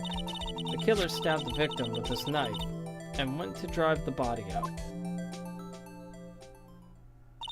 Unfortunately for her, there was a witness, and an arrest was made on the spot. And who was this valiant witness? Why, it was me, Your Honor. Parking lot floor plans added to the court record. Witness, did you see the very moment of the crime? Of course, Your Honor. Immediately after that, I apprehended the chief prosecutor. Seems rather cut and dry, doesn't it? Well, Mr. Wright? I can't agree on principle, Your Honor. It seems that poor losers are unwilling to accept the truth, Your Honor. Shall I proceed to crush what little hope they have remaining? If you can, then give them your worst, Ms. Starr. Wait, are they talking about me? Let's do it. Somehow, I always knew a day like this would come. I was on my way to deliver a lunchbox to my boyfriend when I sensed something. Perhaps it was my finely honed detective's intuition at work. Through the wire fence, I saw the chief prosecutor standing next to a garish car. The chief prosecutor was holding a knife in her right hand. Then she thrust the pointy tip of the knife into Detective Goodman's chest. Bringing a lunchbox to your boyfriend. How touching. As you can see, there is no room for doubt. The key point of your testimony seems to be nothing other than the point of the knife which you saw being stabbed into Detective Goodman. So how does it feel to be so utterly crushed? I'm still thinking about that. It's merely a flesh wound, Mr. Wright. Very well, Mr. Wright. You may cross-examine the witness.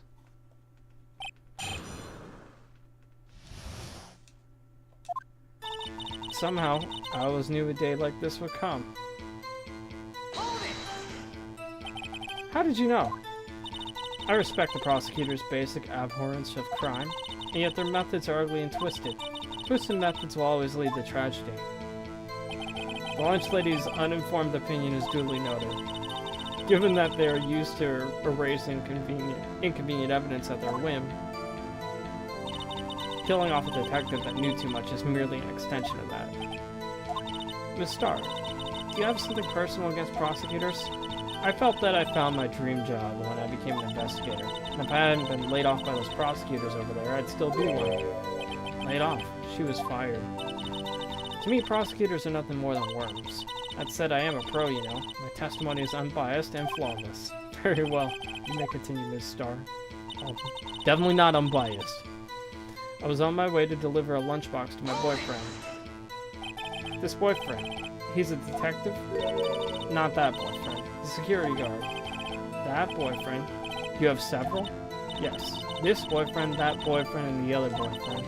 Care to join? The yet another boyfriend position is still open for applicants. I'll stick with the lunches, thanks. Note to self, the judge had to think before replying. The security guard room is in the lot, in A block. It's up on the second level from everything you see here. That would be the room with the security sign. Incidentally, did you bring your lunch boxes by car? Since I'm a visitor now, I parked in B block. So she was in B block when she witnessed the crime. When I sensed something, perhaps it was my finely honed detective's intuition at work. You sensed something? You saying you had a premonition of the murder? It felt like, how would you say? Oh yes. It was like the feeling you get when you view a pumpkin chock full of seeds. I have no idea what that means. Speaking of a detective's intuition, wasn't the victim, Mr. Bruce Goodman, also a detective? Yes, well, he was like a young cheese. A young cheese? A pale white cheese, not yet tangy but experience on the streets. A greenhorn. Then I must be hard, yellowed, and sharp as a tack. Yeah, with the odor of old cheese to match. In any case, there, in the lot, I felt something stirring in the back of my mind. Through the wire fence, I saw the chief prosecutor standing next to a garish car. A garish car, you mean? Mr. Edgeworth's car, yes. Mr. Edgeworth's? Incidentally, the knife which the victim was stabbed with was also Mr. Edwards, wasn't it? Indeed it was. What an odd case this is. And the person you saw, you sure it was the defendant? I saw her from no further than 30 feet away. I'm certain it was her. If she's telling the truth, we're doomed. Just do what you can. Even if we don't have any proof, we can always nitpick. Witness, in your testimony, you clearly stated the following. Prosecutors are nothing more than worms. Ergo, you are a biased witness. You might want to keep those silly opinions to yourself in the future, rookie. Huh? Rookie? Unless you're willing to risk the consequences of doubting me? I'll fry you like a fritter. Crispy on the outside, chewy on the inside. That was inspiring. I believe I've heard that tagline before. Could you cry plagiarism? I may be relegated to the lowly post of lunch lady, but my instincts are honed. A photograph. You took this? The moment I witnessed the crime, my reflexes took over and snap, I took a picture. In fact, one of my lunchboxes is rigged with a camera. I suppose that's more exciting than just hanging it around your neck. Witness, why am I only seeing this photograph just now? You think I'd show it to you, a prosecutor? Think again. My boyfriend works in the photography division of criminal affairs. Well, this most certainly is the defendant. Oh, that is unmistakably Lana Sky. So what was the defendant doing at the time? The chief prosecutor was holding a knife in her right hand. Tell me more about this knife that the suspect was carrying. Well, I'd say the blade was about 4 inches long. Is that right, Mr. Edward? It's your knife, after all. Yeah, that's about right. Prosecutors are, by nature, well-versed in the location of a man's vital organs.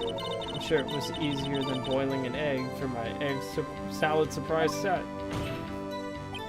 You can't testify as to her ability to kill an person. Perhaps a chicken salad set would have been a better metaphor.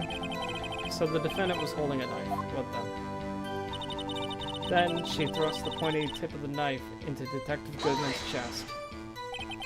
Tell the court why you didn't try to stop this crime. You did see her raise her knife to strike, no? The defense is a point. Unfortunately, by the time I realized what was going on, it was already too late. Too late? Yes. The next moment, the chief prosecutor brought down the murder weapon. I see. It's only a flesh wound, Mr. Wright. We can make it. You said that before. Anything else? Scientifically speaking, Miss Starr's testimony is flawless. Sounds pretty fatal to me. What do we do? Is this it? Is my sister guilty? Let's just keep our heads cool and press the witness a bit, shall we? For some reason, having her panicking next to me makes me calmer. Don't smile like that. Alright. So we gotta find a flaw in the testimony here.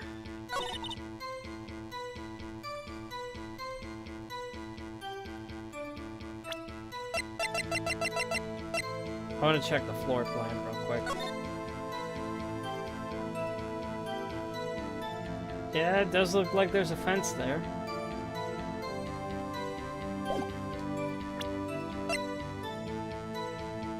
Let's check the crime photo.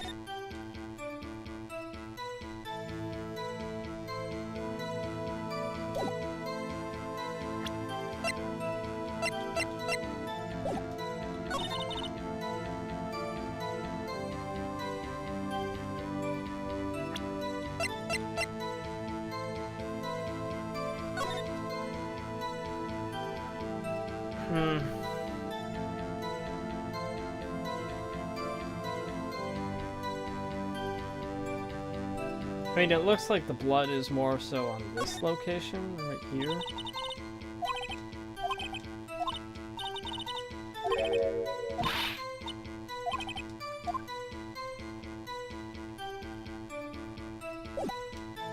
But that's kind of nitpicky.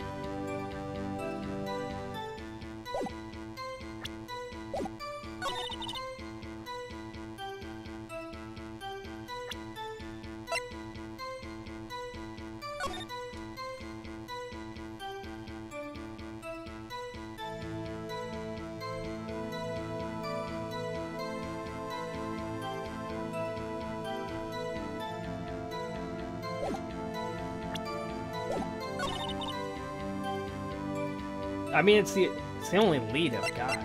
Might as well present it. I'm wrong. I'm wrong.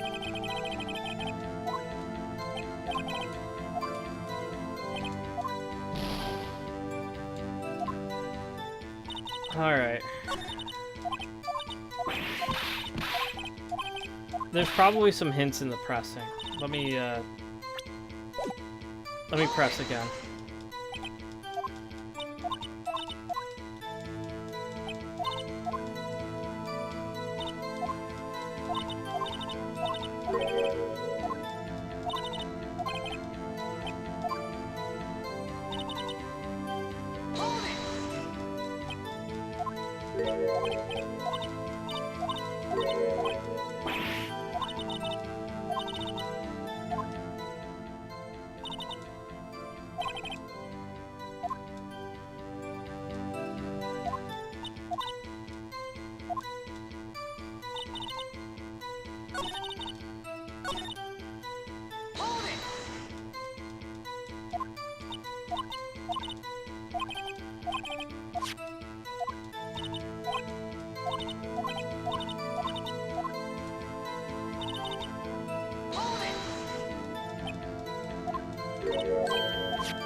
Let me save.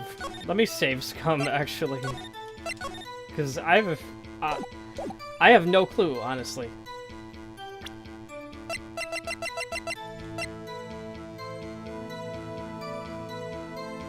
Floor plans?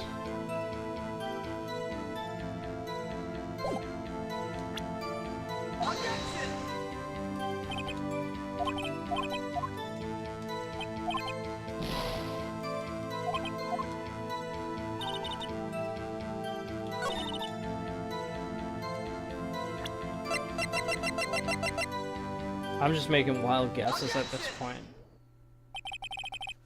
And you witnessed this? You saw Ms. Sky stab the victim with a knife? I've already said yes. I swear it on my finest salmon swirl lunch. I'm sure that is a fine lunch. But isn't that odd? Look at this photograph. This is the photograph you took the very moment of the crime, is it not? Then why is Ms. Sky not holding a knife? Oh, okay. Mr. Edgeworth, your thoughts? Objection. That had to be one of the weakest objections ever, Edgeworth. Yet it was still stronger than your feeble mind, Mr. Wright. What do you mean, Mr. Edgeworth? The photograph was not taken the moment before the stabbing. This was taken the moment after the stabbing. And how can you tell that? Blood splatter. See the dark crimson stains on the chief prosecutor's coat? But it's a black and white photograph. Yeah, it's hard to tell, but this could be blood. Oh, Mr. Wright, I see no problem here. No problem except you. Mr. Wright, are you going to sit there and take that kind of abuse? You got a better idea? Wait, that contradicts what the witness said in her testimony. Namely, that she took the picture the moment she witnessed the crime. Well, it seems that was slightly unclear. My apologies.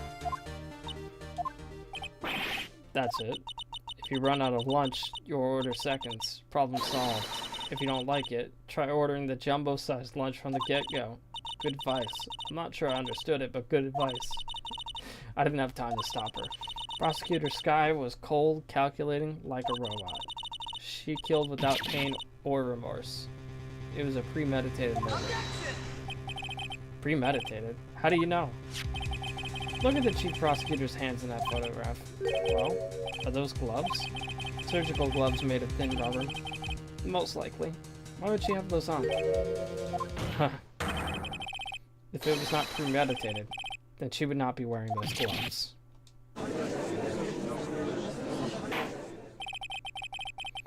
These gloves do seem to tell a tale of premeditation. Premeditated murder, a serious offense. Witness, add this to your testimony.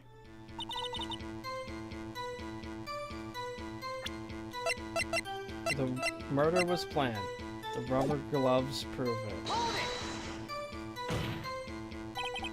What if she was just in the habit of wearing gloves? Like driving gloves? The gloves were admitted as evidence when the defendant was arrested. They were rubber gloves, the kind used for autopsies. In other words, when the chief prosecutor came to the crime scene, she came to do murder. It's the only possible conclusion one can make. Everything was planned and it was a premeditated crime. Impressive. I'm sorry they took you off the force, Ms. Starr. This is bad. She's got them thinking it was all planned. If she can prove this claim, the trial's already over. I gotta think of a way to show this wasn't premeditated.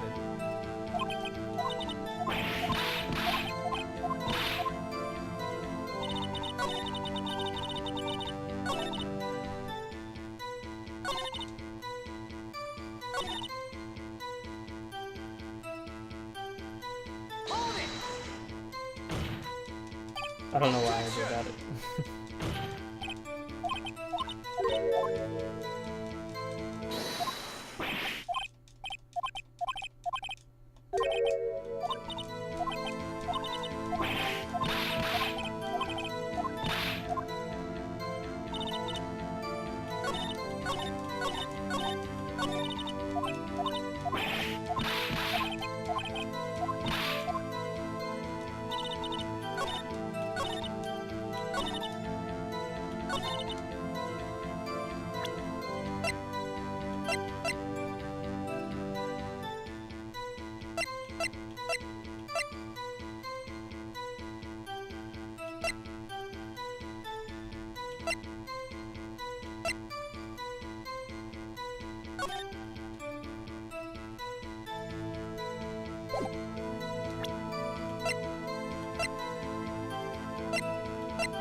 If it was premeditated, why use Edgeworth's knife? Objection! Witness, do you know what this is? Are you trying to test me? I sell box lunches for a living, you know? That's a knife. The knife. The knife that was in Mr. Edgeworth's trunk. Indeed, it is my knife. What's with this? Yeah, okay. The defense has a request. We ask that the witness provide an accurate testimony. What's with that, rookie? In your testimony, you stated Lana Skye planned this murder, and that's why she was wearing those special gloves. Seems like a natural conclusion to me. The gloves do indicate planning. However, why would she not also prepare the most important thing, the murder weapon? Oh. The knife just happened to be in the trunk of that car. Ladies and gentlemen, if you're gonna plan a murder, don't forget the weapon.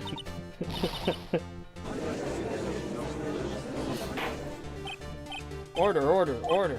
Great. Now the tide is turning in our favor. Great show, Mr. Wright. My sister's as good as free. Right? I believe the next lunch you'll be eating is humble pie. What? I hope you weren't deluding yourself into thinking that the tide has turned. Not over such a trifling detail. But this shoots a hole in the whole premeditated theory. Bah. The prosecution could care less if it was premeditated or not. The only one who seems to care is that lunch lady over there. The defendant, Lana Sky, murdered a detective with a knife. That's the only thing the prosecution needs to prove. Nothing else. Very good, Mr. Prosecutor. I suppose you think you're clever now? But you know as well as I do that she planned on killing him. It was planned. If it wasn't, why would she have been wearing... I believe I'd like to hear your testimony again. Witness, please tell us only what you saw, not what you thought. How dare you. My powers of deduction are not to be underestimated. Really now.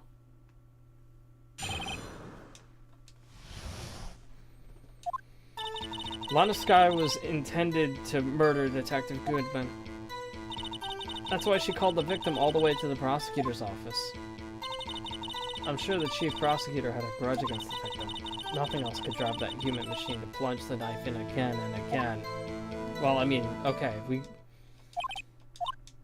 Immediately, like...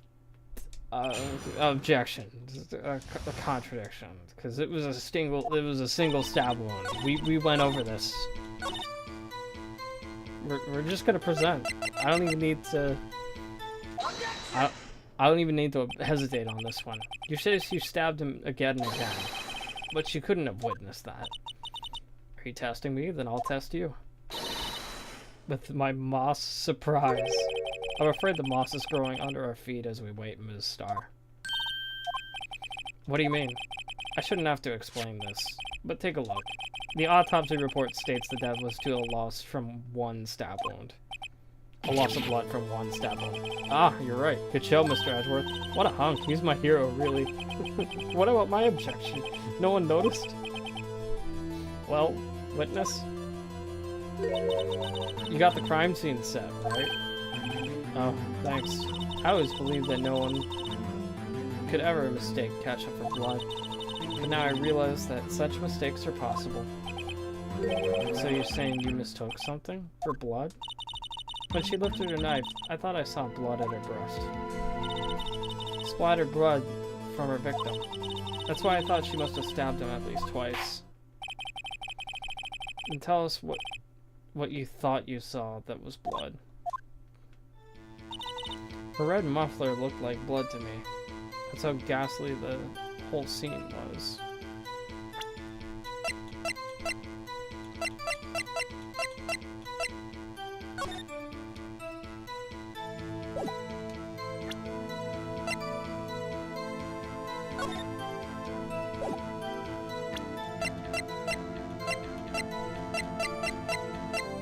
I feel like I just go to the picture, but we're gonna save scum this.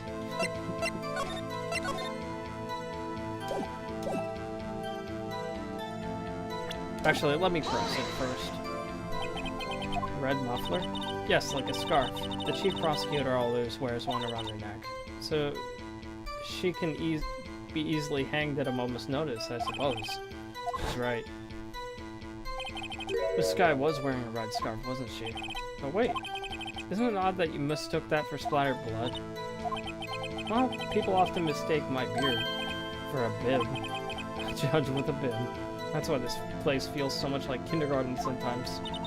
Actually, I do think I saw some traces of blood on her chest. However, the autopsy report is clear on this matter. There was only one knife wound. Apparently, Miss Starr isn't entirely sure of her own testimony.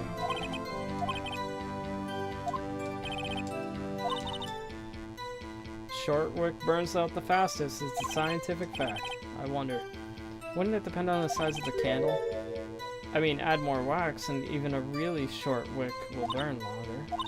Obviously, more scientific testing is required.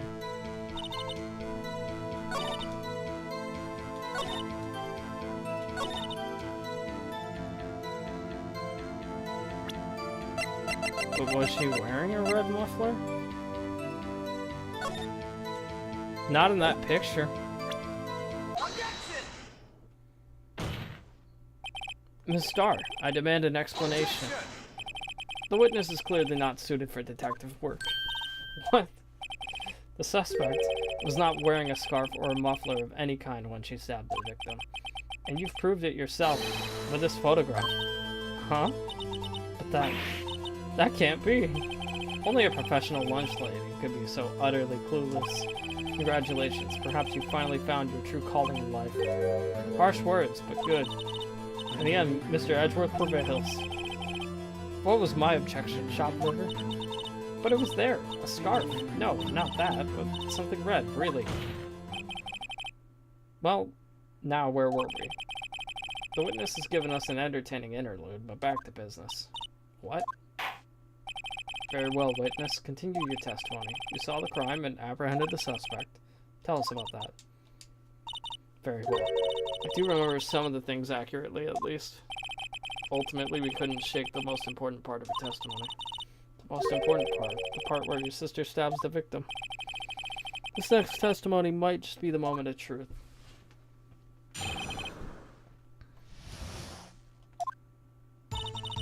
After that murder, the suspect attempted to run behind a partition off to her side.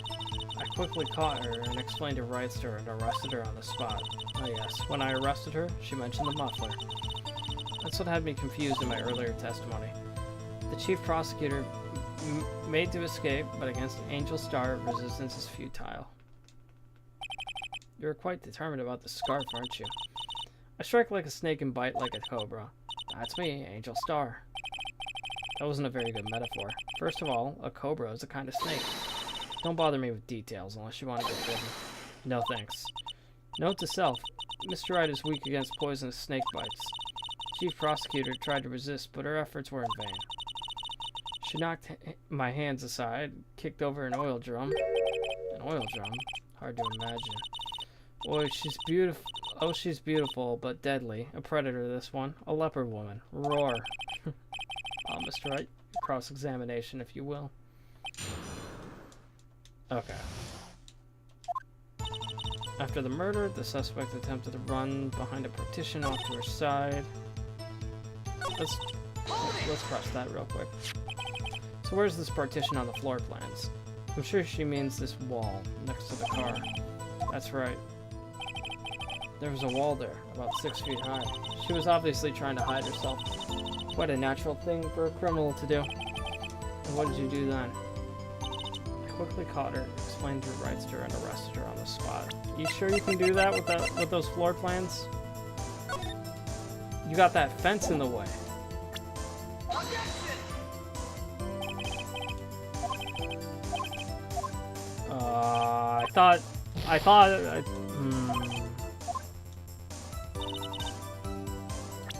I thought wrong.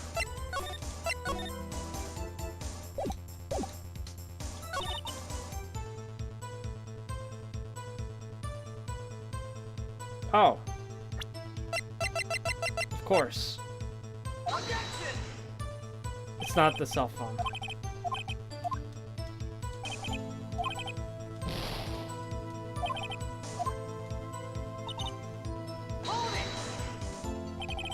She mentioned the muffler? What exactly did she say? If I remember exactly, I would have told you in my testimony.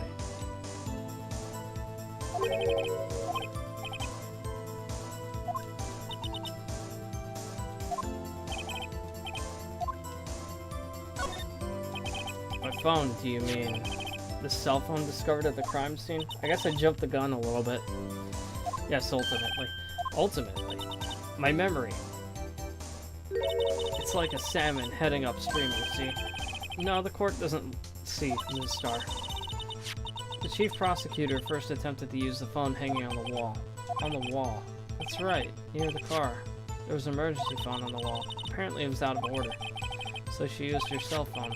Indeed, the emergency phone was out of order that day. Good witnessing, witness. Whatever happened to good testifying? You should, of course, add this to your testimony. The things I do to please this rookie defense attorney.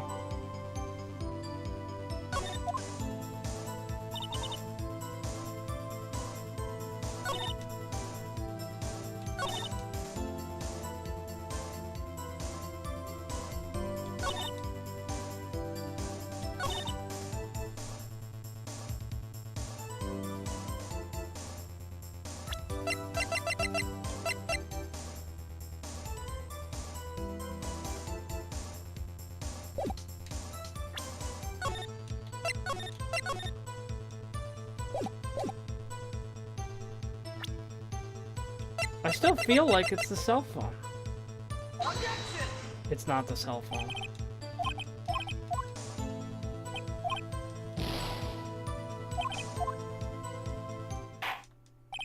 That's enough. This court seems no reason to further prolong the trial. Ugh. Alright. Rip.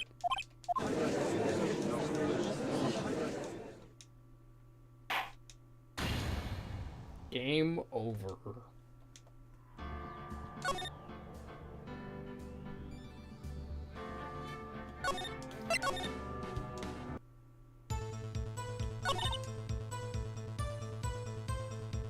Hold it!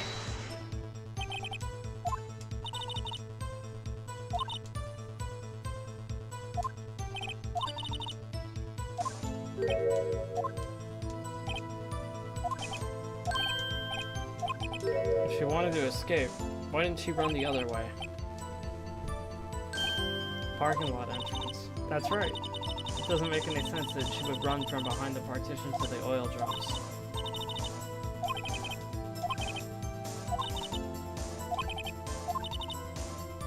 I don't press enough. Hold it! There's the partition. Hold it!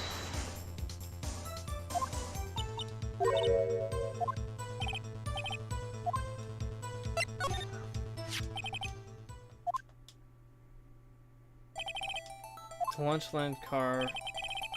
She was a visitor, parked in the B block, so you witnessed her from here. That would make it about 30 feet from the car. Is that correct, Miss Starr? Yes, that's right. But there was a chain link fence in front of you. I went over it, of course. Amazing, the cough-up queen, a lunch lady athlete indeed. It would have taken her a little time to climb over the fence, so she couldn't have gotten to my sister that fast. Yeah, that fence was about 9 feet high, too. How did Miss Sky not get away?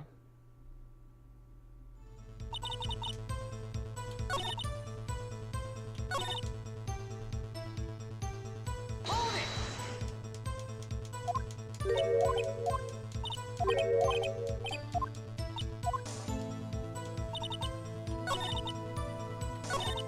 Hold it! Restate your testimony. Chief prosecutor stabbed the victim and ran behind the partition. Then she picked up the emergency phone on the wall, but it was out of order. So she pulled up her own cell phone out of her pocket.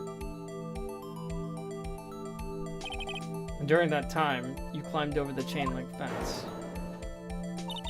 And then, when I boldly grabbed her arm, the chief prosecutor hung up her phone. You saw her doing this? Was it, Mr. Wright? Hold it! Can you be more specific?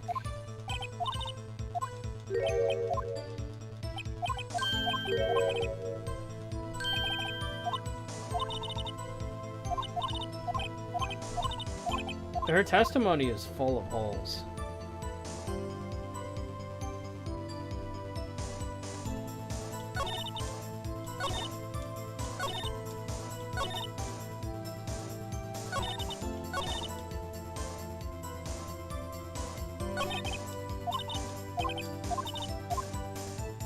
Hold up, let me save Scum again real quick.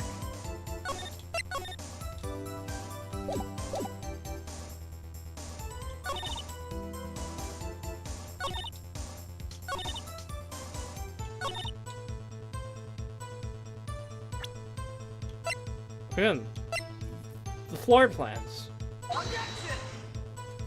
not the floor plans. I don't get it. I don't get it. There's so many holes in this testimony. I feel like there could be like 20 different objections here. But I have to get the right one. I have to get the right one, and I don't know which one it is.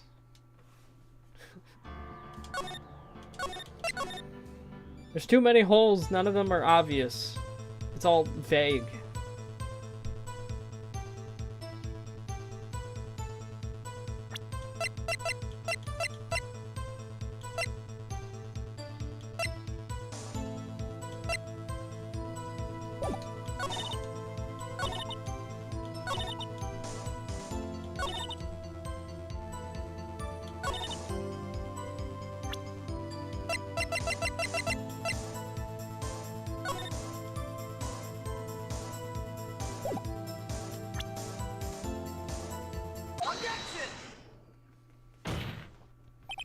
Miss Starr, I have to conclude that you have a personal grudge against Miss Lana Scott.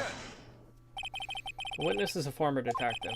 Her testimony is unmarred by personal bias. Well, who would have thought you would be my knight in charming armor, prosecutor? You who, together with the chief prosecutor, kicked me out 2 years ago. Oh, Miss Starr, this is a fatal contradiction with your testimony. How do you explain this? I don't know what you're talking about. Mess with me, and I'll make you cough it all up. Let's look at the floor plans. You said you witnessed the crime from this point. However, if that's true, you couldn't have possibly seen Ms. Sky making that phone call. Oh, okay. I believe you see what I'm getting at. The emergency phone was on the back of this partition. If indeed you were in B block, you couldn't have seen it. Order. What's the meaning of this? It's simple, Your Honor. She's not coughing up lunch, she's coughing up lies. That's quite a claim, Mr. Wright. Perhaps you'll allow me a question? Tell us exactly why this witness told the court. Here's where the counterattack ends. Witness lied about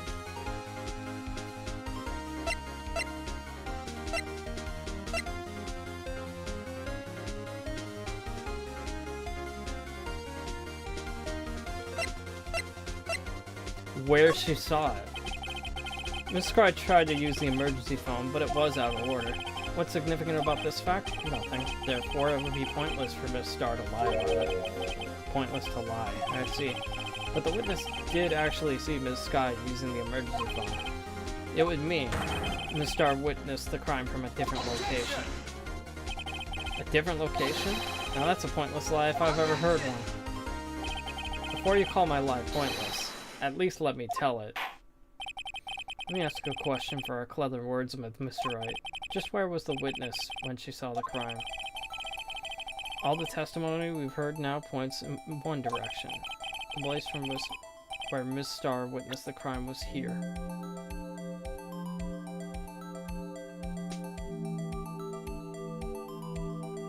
Probably from the security room, I think.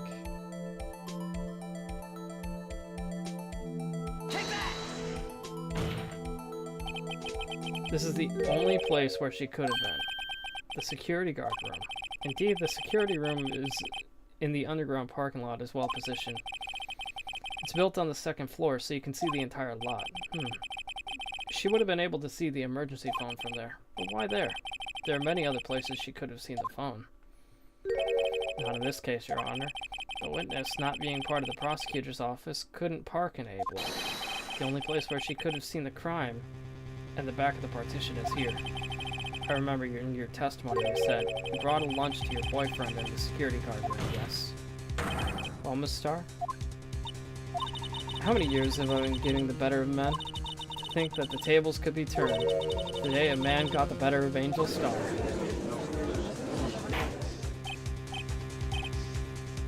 Hold up.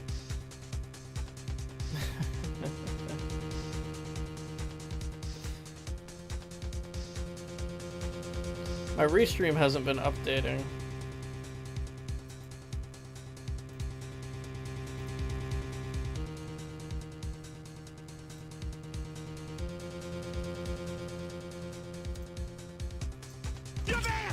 There we go. Order. Witness. What have you done? You used to be a detective. You should know better. I'm not turning back. The guilty will be punished. I'll do what I must to make sure justice prevails. The guilty. Is she talking about Miss Sky? Mr. Wright, doesn't this strike you as odd? Why did Miss Sky lie? It doesn't make any sense, huh? She could have just said that she saw the crime from the security guard station. It wouldn't change anything. Exactly. This photograph tells all. It was the defendant who stabbed the victim. The truth still stands. Objection! It still stands. I disagree, Mr. Edgeworth. What? If a witness is found to be lying, they're guilty of perjury. She knows this. She wouldn't risk that without a good reason. To tell us what her reason was, Mr. Wright. Huh? Me? Who else? Mr. Wright. Let's review what we know. Ms. Starr witnessed the crime from the security guard station, but she lied and said she saw it from B block. It must make a vital difference, but what? What would change?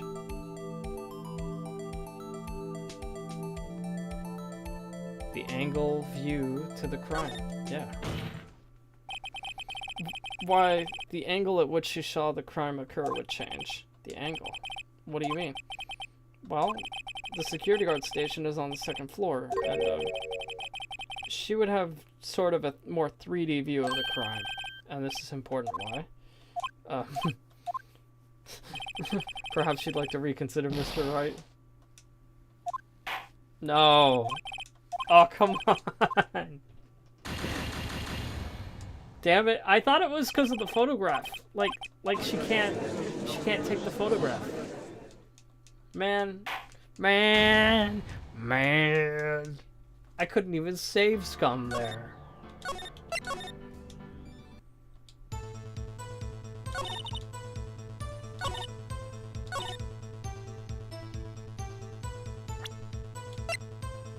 Floor plans. Now we gotta do all this shit again.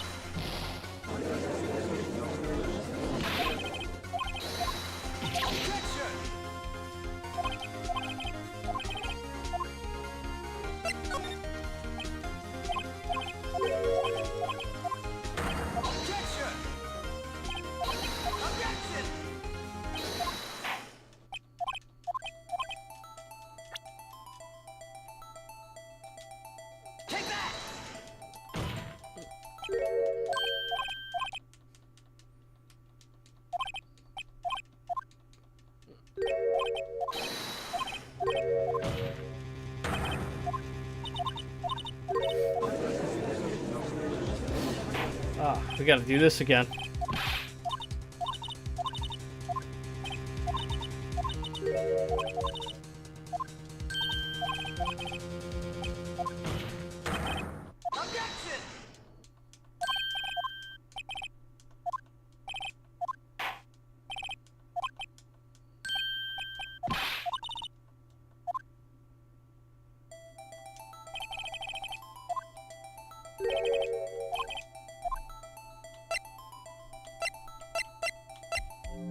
The distance to the crime?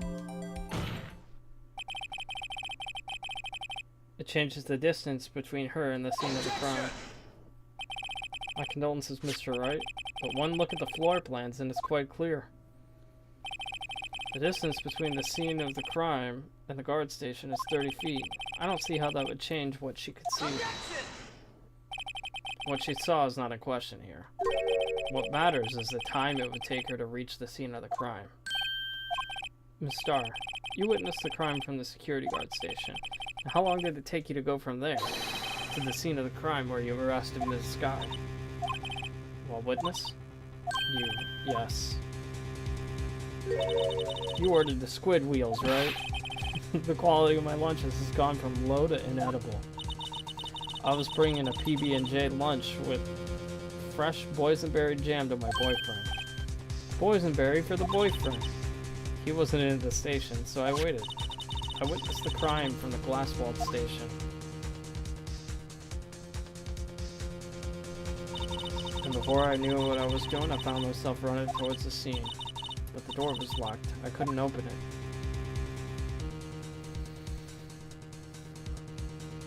Sure took her some time then. Wow, that's a long trip. That's why I had to go through the visitors parking lot in the B block. That's quite a detour. It probably took me at least 5 minutes to get to the scene of the crime. 5 minutes? Wouldn't she have gotten away then? This changes things considerably. But it was that woman over there in the defendant's chair who stabbed him. I know it. I have photographic evidence. I swear it. I swear it on my finest plastic spork. You have a point, and the spork is a wonderful invention. Would you like another caviar lunch? Absolutely. Mr. Wright, you have to do something. Do I have any evidence to stop this? Objection!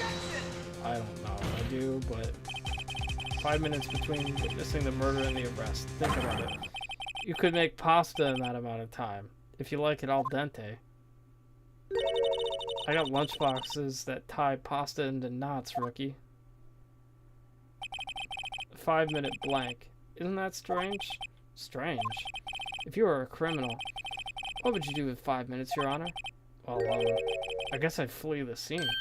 Hey, don't get the wrong idea. I didn't kill anyone. But you have the instincts of a killer. You would run. But this time was different. Miss Sky dawdled at the scene of the crime. She even had her picture taken. No true criminal would act this way. It's inconceivable.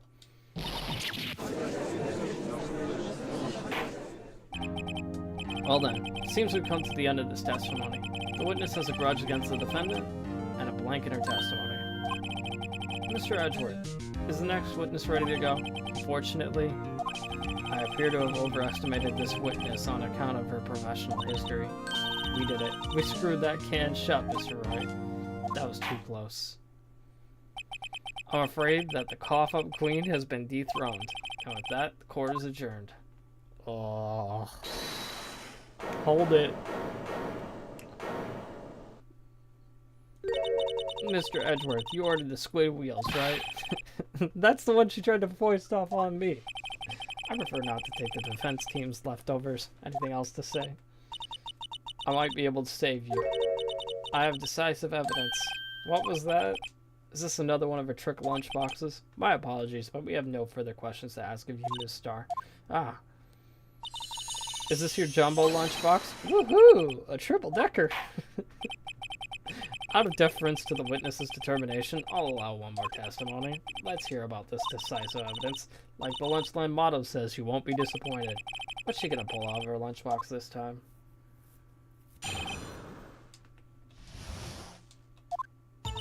I should have mentioned the 5 minutes when I wasn't looking at a crime scene. And now, the matter of the victim's shoe. Did I not bring this up? 2 types of blood were found on this shoe. One, of course, was the victim's, and the other blood type matched that of the defendant. It was a lot of Sky. The shoe proves it. It's flawless, decisive evidence. What? There was a blood found on that shoe? Try Lunchland for all your lunch and decisive evidence needs. Objection! Witness, what's the meaning of this? Why is this the first time I've heard of this evidence? Simple. As I already said, I don't trust you with the evidence, Mr. Edgeworth. That's why I took the liberty of investigating this myself. And you had blood tests performed? Didn't I mention? I have 3 boyfriends in forensics. In any case, Your Honor, I can't accept this as evidence. What? You must know the 2 rules of evidence law. Number 1, no evidence shall be shown without the approval of the police department. In other words, this shoe is illegal evidence, at least for the time being. Is that right, Mr. Wright? It seems so. Edgeworth sure is celebrating. Not so fast, Mr. Edgeworth. Don't forget, I used to be a detective. As I mentioned previously, this shoe has already been tested by a member of the forensics department. And as you can see, it was approved by the police department as of today. Even the general public can produce official evidence, Mr. Edgeworth. Is that right, Mr. Wright? Seems so. Edgeworth is looking pretty sullen. You could at least study some evidence law, really. Prosecution's complaints notwithstanding, it appears this evidence satisfies the first rule of evidence law. However, seems you have yet another count against you, witness. Anything to ensure the guilty are properly judged. Victim's shoe added to the court record. Very well, Mr. Wright. You may cross-examine the witness.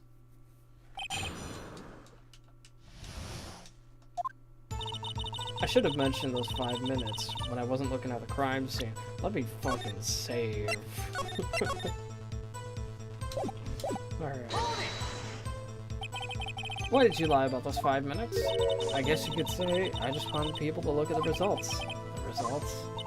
How many times do I have to say this? I saw the chief prosecutor stab the victim before my own very eyes. Compared to that, a 5-minute blank means nothing.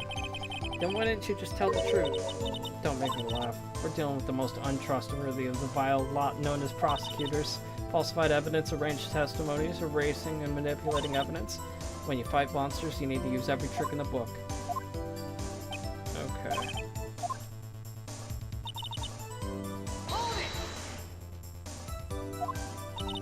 I detained the chief prosecutor and notified the police department. I wanted to make myself useful while I was waiting for the police to arrive.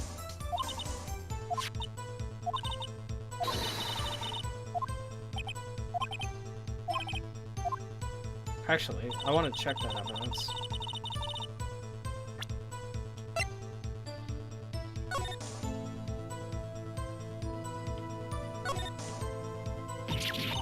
There's blood here too. On the sole of the shoe. It's gotta be the victim's. He must have stepped in a puddle of his own blood. All this blood, it's horrible. This blood might be an important clue.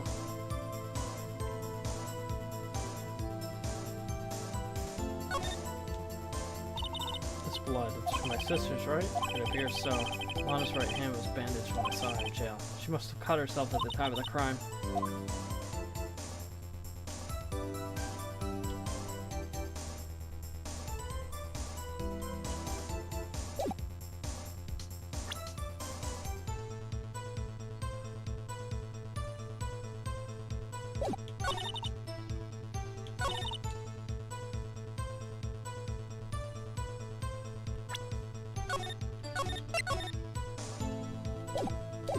Is it really decisive evidence, though?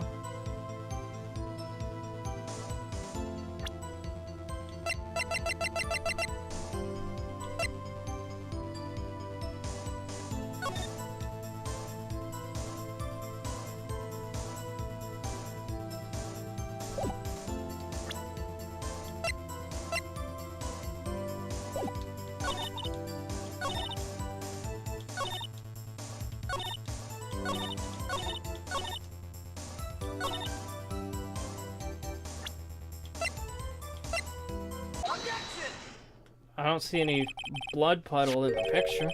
This shoe is far from being perfect evidence. The shoe directly contradicts what we know about the crime. The shoe doesn't fit. Order, order. You're claiming there's a contradiction with this shoe? As I said, the shoe doesn't fit what we know about the scene of the crime.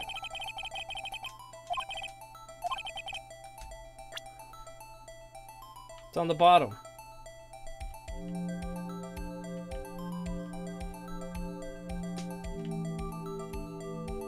Take that! The problem lies in the footprint. The footprint? Note the bottom of the victim's shoe is covered in blood. Then isn't it strange? Why weren't there any bloody footprints by the scene of the crime? As you can see, there were no traces of any such footprints at the scene of the crime. That contradicts your claim about this shoe. This picture only shows part of the floor, so there could have been bloody footprints. Then where are they, Mr. Edgeworth? Because we checked the scene and found nothing of the sort. Order, order, order. Well, witness? What, huh? Oh yeah. Great going, Mr. Wright. But is it true that the lack of a footprint is a contradiction? Then we have to ask why there wasn't a footprint. That's true. There has to be a reason why there wasn't a footprint. Think, Mr. Wright, think. I don't know why it's not there. I'm just good at finding contradictions. What? I see. Now I get it. Get what? Our witness is more devious than I gave her credit for. We were hoodwinked to the very end. But she slipped. There's one vital hint to the truth in her testimony. What are you talking about? Think back to when she told us about apprehending the suspect.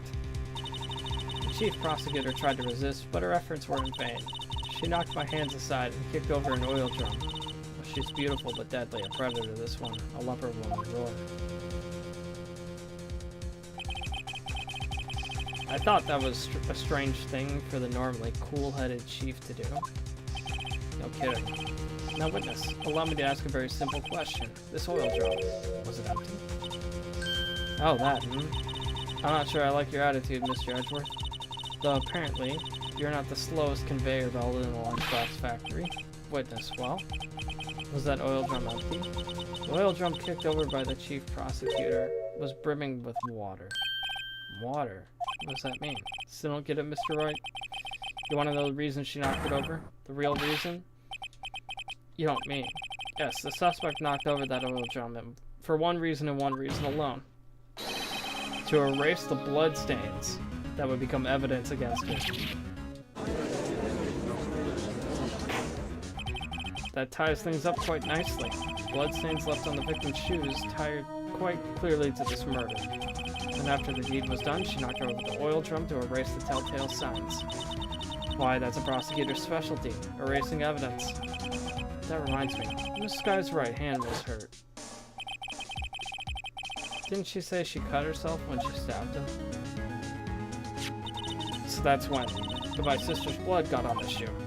Well, I see no reason to prolong this trial. Mr. Wright, do something, please.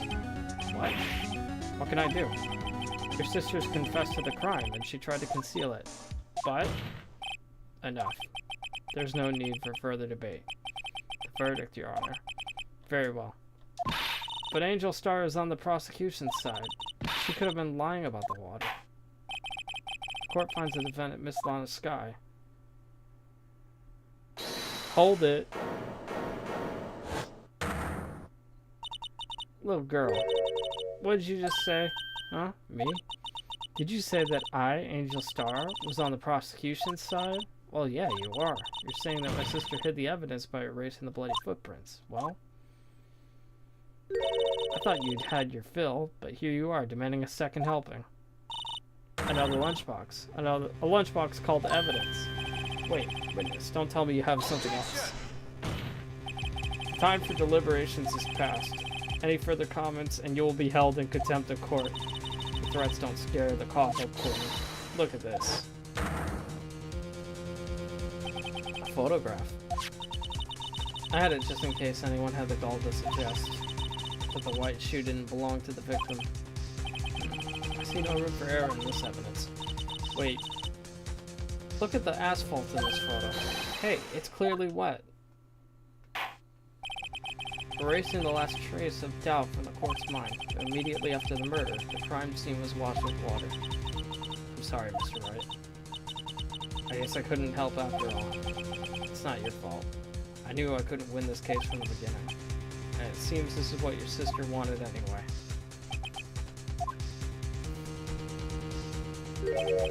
Sorry, Mia. Right, wet or not, don't be so quick to throw in the towel. Get yourself off the asphalt and take another good look. Don't give up, not until the bitter end. This is the last piece of evidence. Very well. This time I'd like to declare a verdict for good. Objection! Your Honor, wait. What is it with you people? Can't I hand down my verdicts in peace anymore? Whatever it is, can it wait? No, it can't. Then it'll be too late. Look at this photograph. The last one submitted. This trial isn't over until we give each piece of evidence proper consideration. So, right, are you saying that there's a problem with this latest piece of evidence? Yeah. Yeah, there's a problem. I suppose we've come this far. We should give him every claim a fair shake. Very well, Mr. Wright. Show the court the problem in this photograph.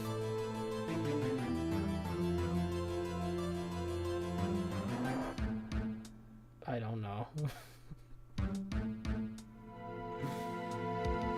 There's... Oh!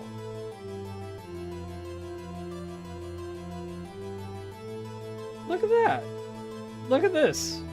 I gotta present that. Take that! The problem in this photograph is here. What's this? There's something poking out of the car's muffler. Wait just a moment, Mr. Edgeworth. Your Honor. You just said muffler. However, I see no trace of muffler or scarf of any kind in this photograph. A muffler is also a part of a car or a motorcycle, Your Honor. Just think of it as part of the exhaust system, a pipe.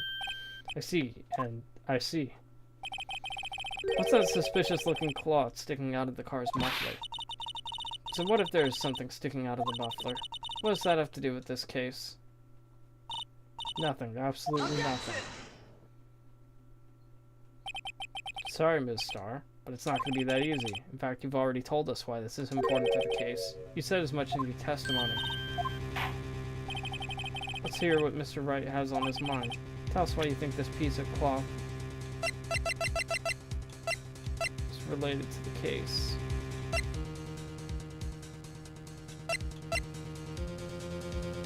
I mean, it's got to be the crime photo, right? Well, Your Honor. Nope. No.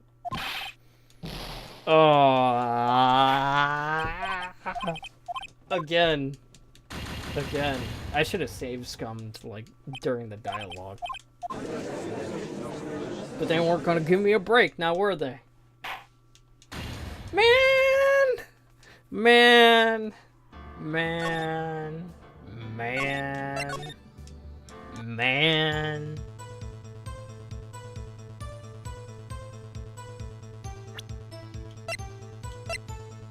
Objection! Alright. I'm gonna play the ads to get rid of the pre-rolls here.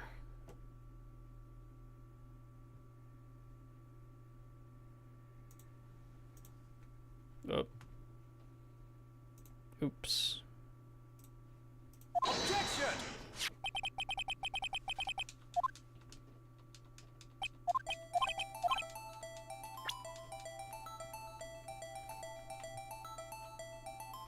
Take that!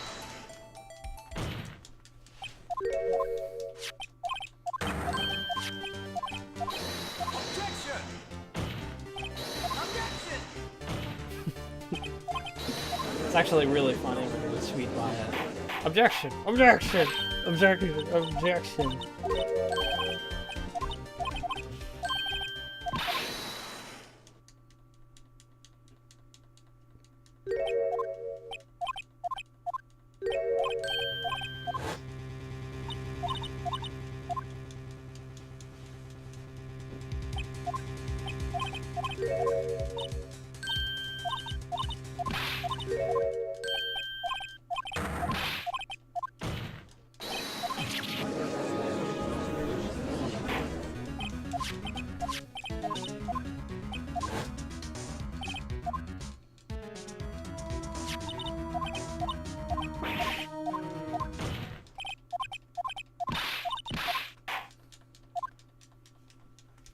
Okay, so after I point out the muffler, I'll save scum.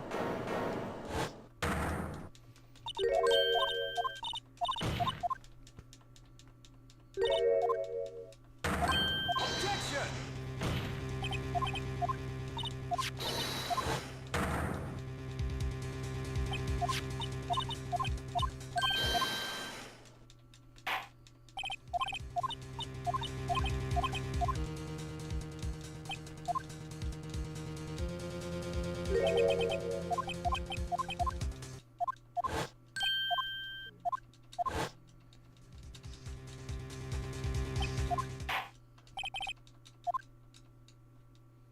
Objection! I'm having a really hard time with this one.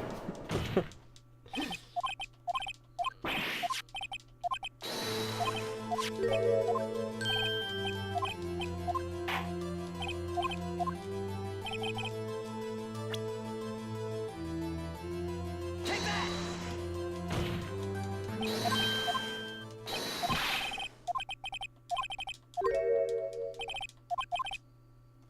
Okay. I'm gonna save scum right here.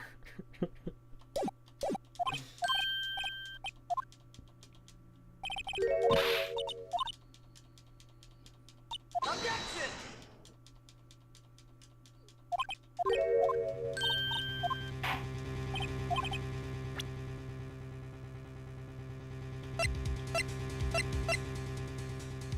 Oh, the parking stop. Take that! While you're on, it's not the parking stop. It's not the parking stop. Well, it's a good thing I saved scummed.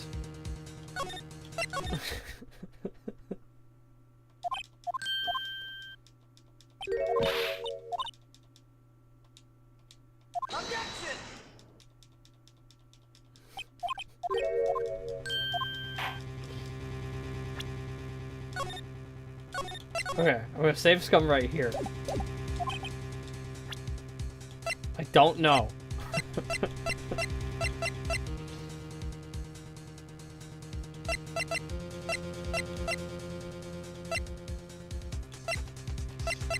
Floor plans?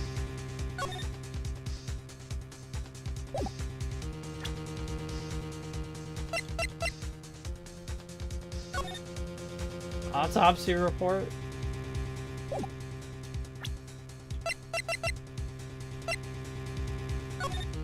The damn shoe?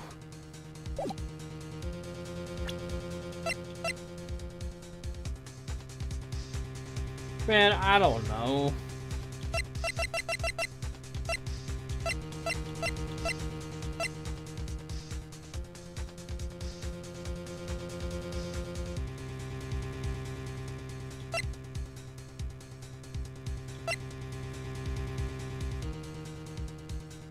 Oh, the cell phone.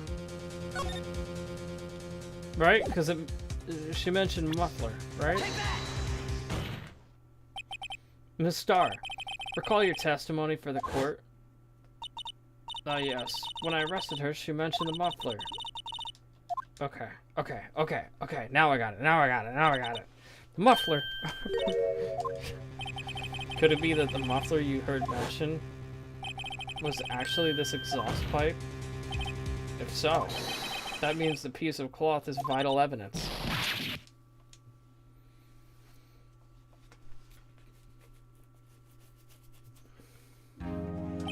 Well, it seems we'll have to suspend the proceedings. Suspend? I find myself wondering about that piece of cloth. If we have any question unanswered, we do have a disservice to the law. Have the car at the crime scene inspected at once and bring me that cloth. The verdict will wait until after we've seen all the evidence. Agreed? I suppose so. Whew. That was close. But we made it, at least for now. The court will adjourn for a 30-minute recess. It's lunchtime after all. You still hungry? Do do do do do do.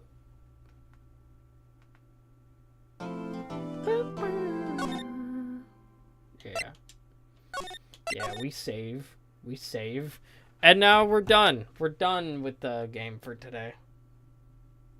Because it's been 3 hours. I'm not doing this anymore. However, I do want to check out the Nintendo Direct. How long is it? Oh, it's long. That's a long Nintendo Direct. What if we watch it at 2 times speed? Alright. Live reaction. I'm gonna turn up the speed though. Because I'm tired. I'm probably not gonna watch the whole thing.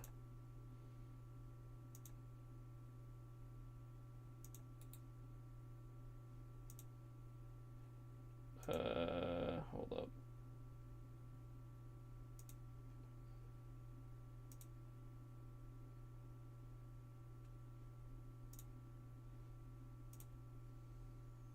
Bam. Damn, son, where'd you find this?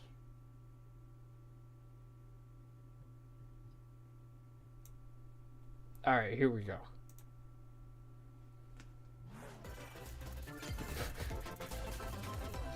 Here we go now. Here we go now. It's more Dragon Age, right?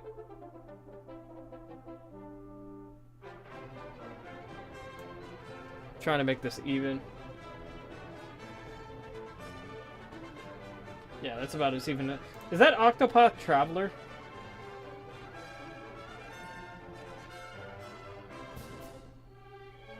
Yeah, this is a long direct, man. It premiered while I was at work. Like, I didn't really have time to react to it properly. Oh, it is Dragon Quest 1 and 2 HD remake. Okay, we have to turn on subtitles if we're going to play it at time 2 speed. We'll also have a Nintendo Direct for Nintendo Switch 2 on April 2nd, so please tune in for that as well. What you just saw was Dragon Quest 1 and 2 HD 2D Remake from Square Enix. Another character appeared at the end. Man. Adventure awaits. We hope you're excited for more information. I mean, Dragon Quest sounds like fun. I don't know. There's too many games. Too many games. Escape from dire straits. 2 minutes until oxygen 0. Help me!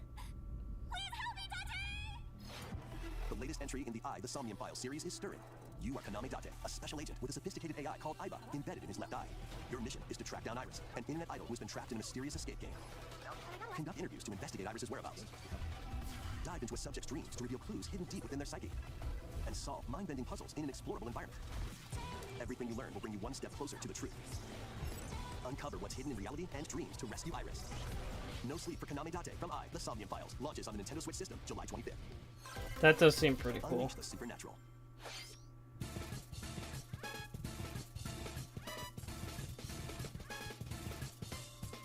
A classic Atlas action RPG returns with remastered HD graphics and enhanced gameplay. Never heard of Capital it. City in the year Taisho 20, Wright But I do love becomes Atlas. an apprentice detective. But unbeknownst to others, he also fights alongside demons as a devil summoner.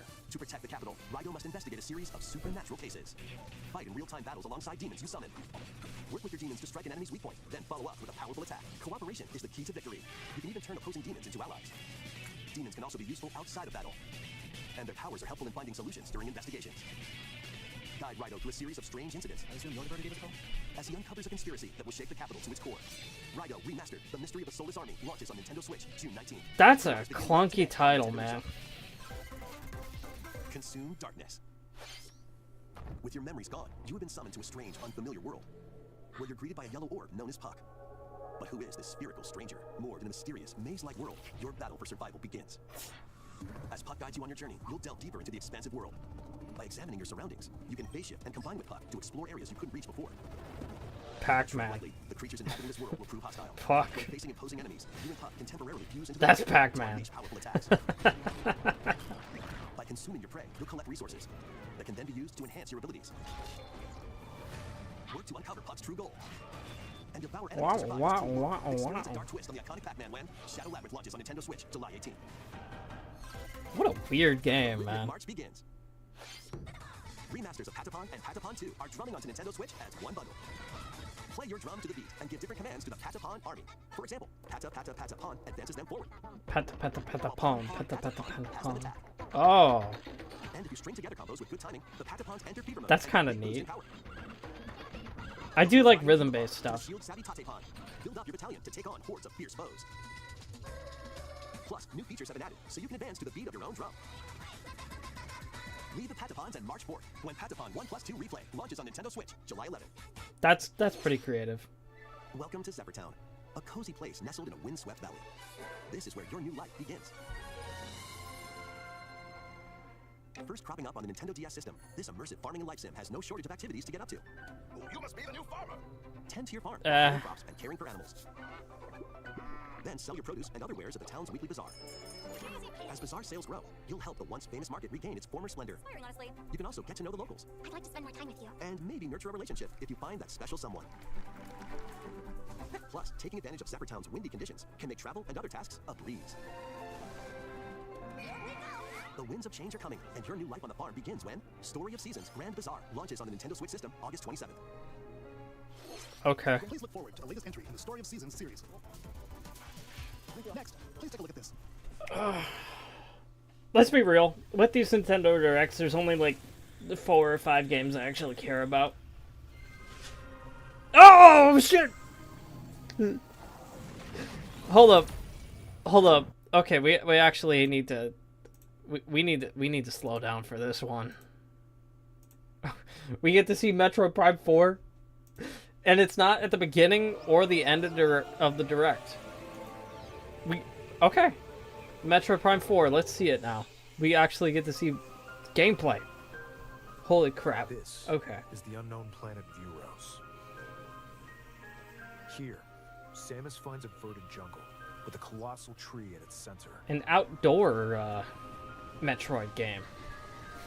In Okay. order to survive and escape this planet that she was unexpectedly transported to, Samus must scan stone figures and other relics to carve a path. I gotta play the Metroid Prime trilogy at some point.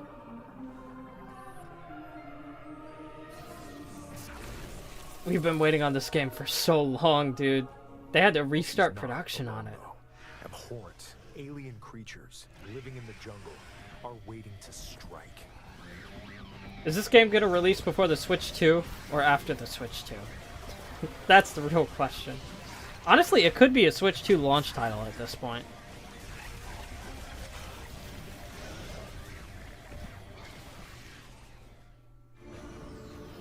As she explores the planet, Samus is granted mysterious and ancient powers. Psychic abilities. These powers allow Samus to operate mechanisms and to open doors.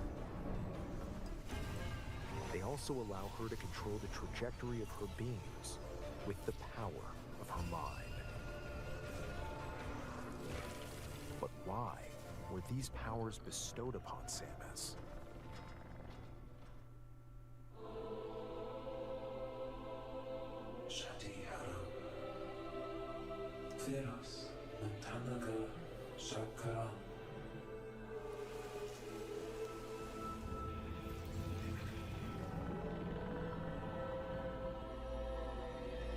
And what will be her fate after being summoned to Vuros?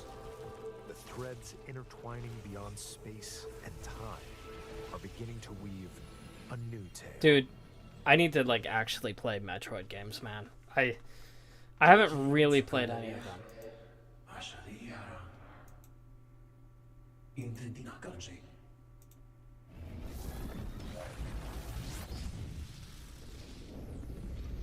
Oh, sick.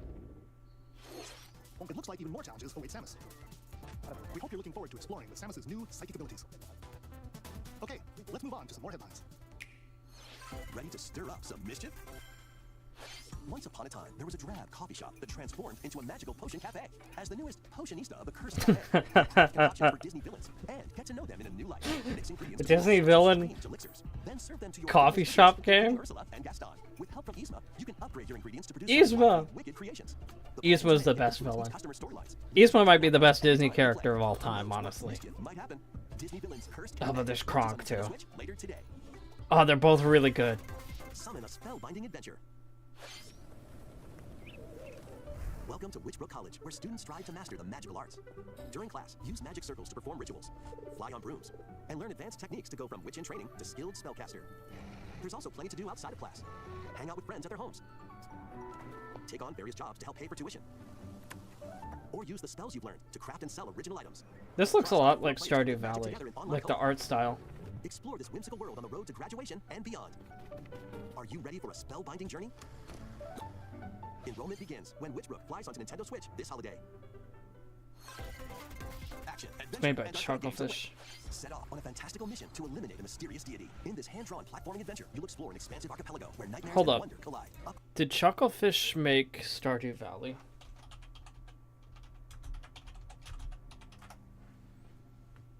Concerned Ape. No, okay. No, okay. Never Upgrade mind. your Never trusted mind. with magical parts. Just So looks you like can it then. find your own path through the enchanting world. Can you uncover the secrets the archipelago holds? Find out when the Eternal Life of Goldman launches on Nintendo Switch this holiday. Celebrate the 40th anniversary of Gradius with a collection of arcade I don't think games from across the publisher. series. I don't think Titles Chucklefish was the include Gradius, publisher for Stardew Valley. Salamander, I could be wrong. Light Force, Gradius 2, Gradius 3, and Salamander 2. Some titles come with multiple versions, including ones from different regions and launch years. Plus, take the helm in a brand new entry, Salamander 3. Gradius Origins launches on the Nintendo Switch system August 7th. Pre-orders begin later today on Nintendo eShop. Battle to the beat in Rift of the Necrodancer. Rift of the Necrodancer is a really good game. Highly recommend it. Boss battles, quirky minigames, remix stages, and global leaderboards. Plus, more musical mayhem. No, seriously, phenomenal game. I've been playing it. It's really good. Rift of the Necrodancer Pepino? launches on Nintendo Switch. Pepino? In Rift of the Necrodance? Oh, crap. Welcome to Tamagotchi Plaza, a brand new entry in the Tamagotchi Connection series. There are stores galore. Design glasses at the eyewear I shop. feel like I recognize that Polish pearl white face. solo or with a friend at the dentist. And arrange plates at the afternoon tea shop. 12 wonderful stores need your help. Provide Tamagotchi? good customer service to get high ratings and upgrade each shop. In doing so, Tamagotchi? making It's not the world a Tamagotchi. It's different, With over right? 100 Yeah. new and classic Tamagotchi. Business is sure to be Tamagotchi. booming. Get ready to set up shop It's a when little Tamagotchi different, Plaza right? launches on Nintendo Switch June 27th.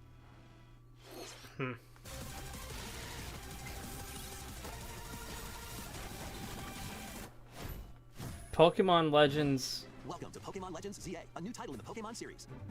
You'll begin your adventure by choosing one of 3 partner Pokemon. Is this like a sequel to Settings, touch Pokemon but also Legends Pokemon Action, Arceus? Pokemon War Games, Lumiose City. Arceus? To make it easier for people and Pokemon to coexist, a company named Quasartico Inc. is Are carrying we getting another one of those Here, games? we'll get a glimpse into the lives of the Pokemon and people of Lumiose City. Okay, cool. Scattered all over town are wild zones. These areas are special environments where wild Pokemon can live comfortably. Even So in the city. another open world You can Pokemon catch game. here, I mean, Legends Arceus was but they might be hostile. If you Arceus. sense trouble, hit I don't the know zone. how to say it. It was a really popular game. Zones too.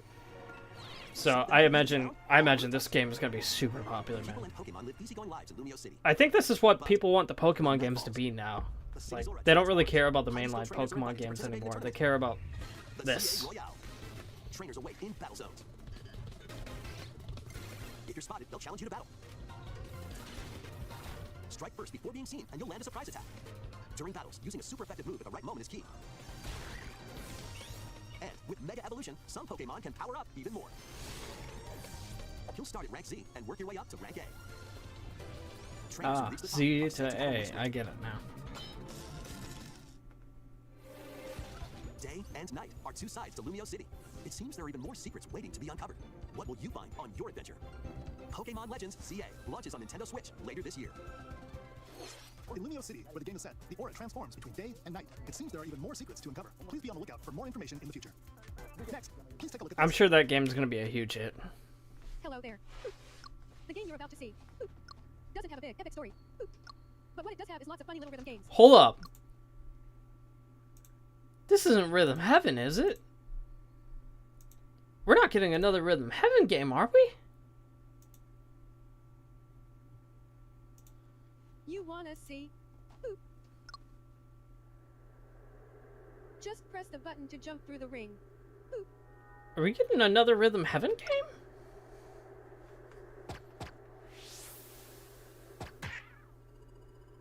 It sounds easy. But the timing is super tricky. Oh my Maybe god. you could try it in time to a rhythm. Dude, I thought Rhythm Heaven was dead!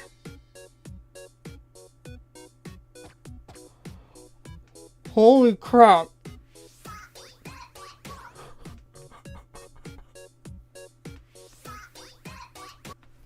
Dude, we got another Rhythm Heaven game! Oh my god. Rhythm Heaven Groove. Rhythm It's been so long since Rhythm Heaven Fever. Oh my god. Oh my god. I love that game so much. Oh, legit one of my favorite games. Arguably a top 10 favorite game of mine was Rhythm Heaven Fever on the Wii. Oh my god. Wow. Holy crap. That is I'm so happy to see this. I can't wait to play In this. game, you might do almost anything, but you'll need to do it in rhythm. I don't really like the voice, but I can forgive that. You might even be able to play it with your eyes closed. Holy crap, dude.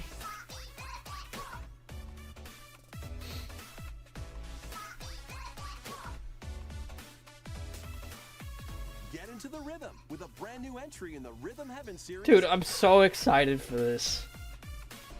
You have no idea. Heaven Groove. I had no idea this.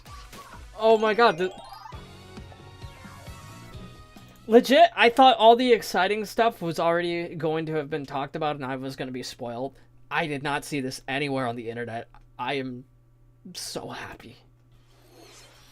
That was Rhythm Heaven Groove. Holy Brand crap. new entry in the Rhythm Heaven series. It includes lots of Wow. music produced by renowned Japanese musician Tsunku. What kinds of rhythms do you think you'll hear? We hope you're looking forward to it. Next, we have news about the use of That's so digital cool, games in our man. system. Please take a look. That is so cool. Oh my god, I'm nearly in tears after seeing that. With game cards, you can put a game featuring Mario in this Nintendo Switch system and a Legend of Zelda game in this one, freely inserting the games you have on hand into any system you want. That's right, we still want physical But games. what if digital games could be as flexible and convenient as game cards? Well, here's what we came up with. Introducing the virtual game card. In the future, virtual game cards can be used for digital games. I imagine this is with the Switch 2 coming out and the backwards compatibility and all that.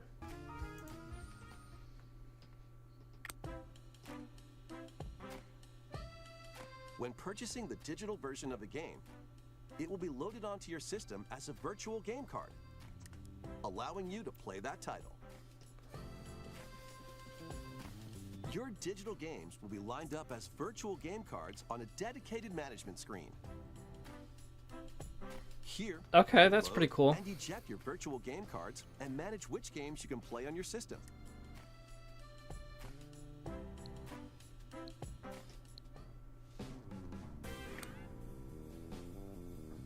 If you have two Nintendo Switch systems, you can eject a virtual game card from one and load it onto the second. Now you can play this game on the second system wherever and whenever you want, That's really cool. just as if you had inserted a physical game card. That's really good if you Game bought cards, get your you games can freely digitally. load and arrange which games you play on up to 2 systems. Local communication with your second system is required. I but really only the think this first is time. for people that are going to buy the Switch 2. You can also lend out virtual game cards to your Nintendo account family group members. Connect to your family group member system via local wireless when you want to lend a game.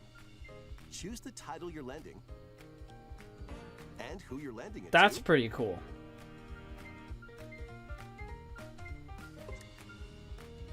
And you're done.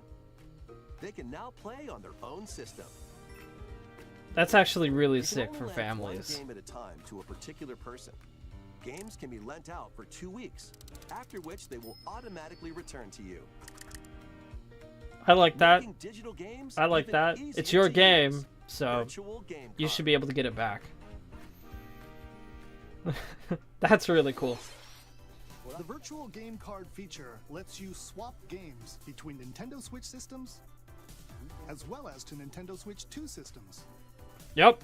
I think that was the whole point, Planned really. to be added via a system update in late April. Sick. Let's take a look at more Nintendo Switch games. I love that. I love that for them.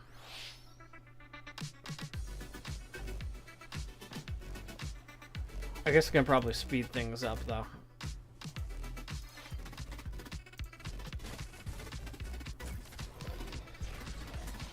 I usually don't care too much for these indie game montages. There's just too many games. I can't play them all. I don't have time.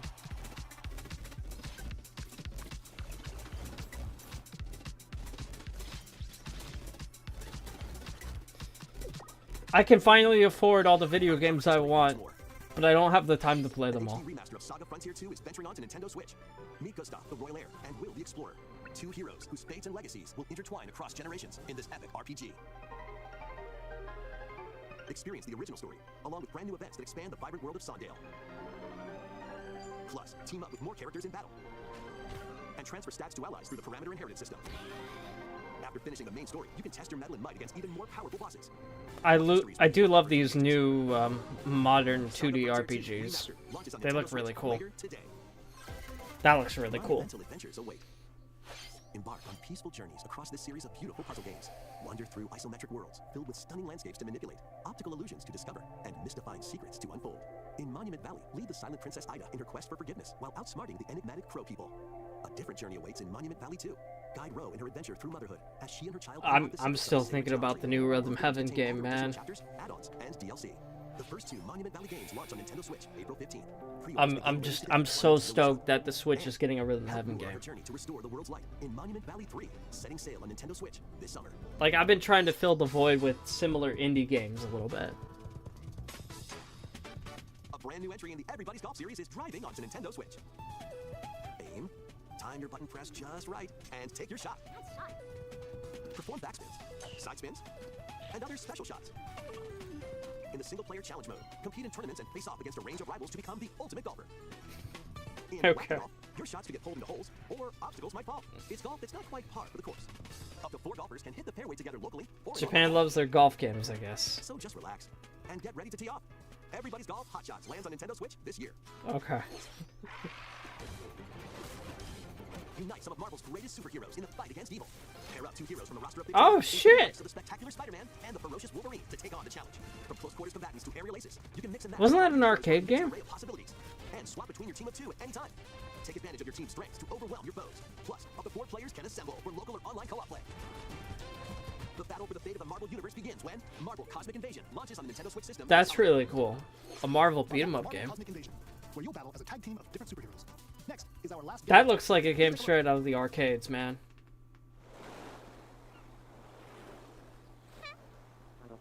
Oh, this is the new Tamagotchi Life. I was spoiled about this. I would have lost my shit. I'm still kind of losing my shit, but that was already reserved for the Rhythm Heaven reveal. Like, that was crazy. A new Tamagotchi Life, though. That is sick. That is crazy, man. Do you want to talk? Glad that was only a dream. That was creepy. That was Tomodachi Life. Oh, man. The first new entry in the series Wow. in over 10 years. In the trailer, we saw Mii characters living on an island out at sea. What kinds of interactions do you think they'll have? We hope you're looking forward to it. Thank you for watching today's Nintendo Direct so far. So far. Our final announcement is something a little different that's not a game. Here's Mr. Miyamoto to introduce it. Hello, I'm Shigeru Miyamoto. Hold up. Hold up. Miyamoto gets my full attention. Okay. This sounds like it's a big announcement. Nintendo Direct. What is this? Since 2011, Nintendo Direct has delivered Nintendo news directly to you. And now, these presentations have grown into an event that many people watch. Thank you all very much. We'll continue to broadcast Nintendo Direct presentations, but we're also launching a new channel based on the concept of delivering information to you directly. This is a smart device app called Nintendo Today, which functions like a daily calendar. In the app, you can view different Nintendo events.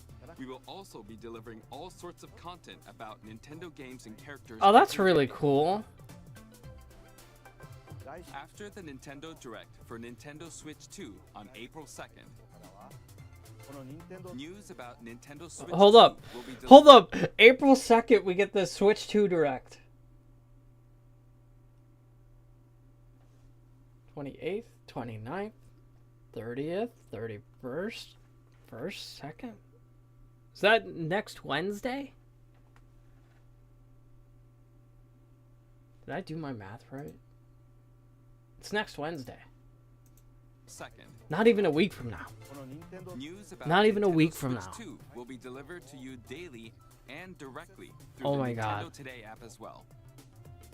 Nintendo Today will That's be really available to smart. download on smart. That's really smart to coincide with the Nintendo Switch 2 Direct.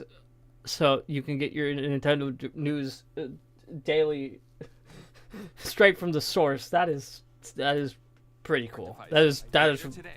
honestly genius. Anyone with a Nintendo account can use the app, so please try it out.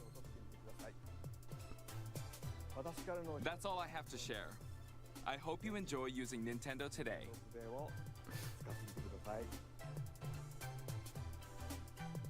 That's all for today's Nintendo Direct. Thank you for watching. Sick. I love that. I love that. But you know what I love the most? Friggin' rhythm heaven groove, man. Man, I'm just so happy. I'm so happy we get to see Rhythm Heaven Groove. is to not. the rhythm. With a brand new entry. This is so cool. Look at this. Look at this, man. Rhythm Heaven Groove. I loved Rhythm Heaven Fever was such a good game. I actually never played the original on the Nintendo DS. I think there might have been one after that, but I think it was for the 3DS. I don't know. But I have such fond memories of it on the Wii, man. I'm stoked. I'm stoked. We got another Rhythm Heaven game coming to the Switch. Yeah. And with that, I'm going to end the stream. Thank you all so much for watching. And I'll see y'all later. Have a good one, everybody. Is any of my friends streaming? I don't think so. I don't think so. I'll check.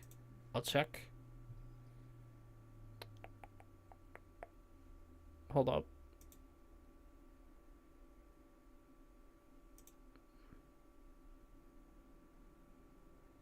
Actually, Dark Metal's streaming. I'll go ahead and raid Dark Metal. He's been so cool, man. Let's go do that. Alright, take care.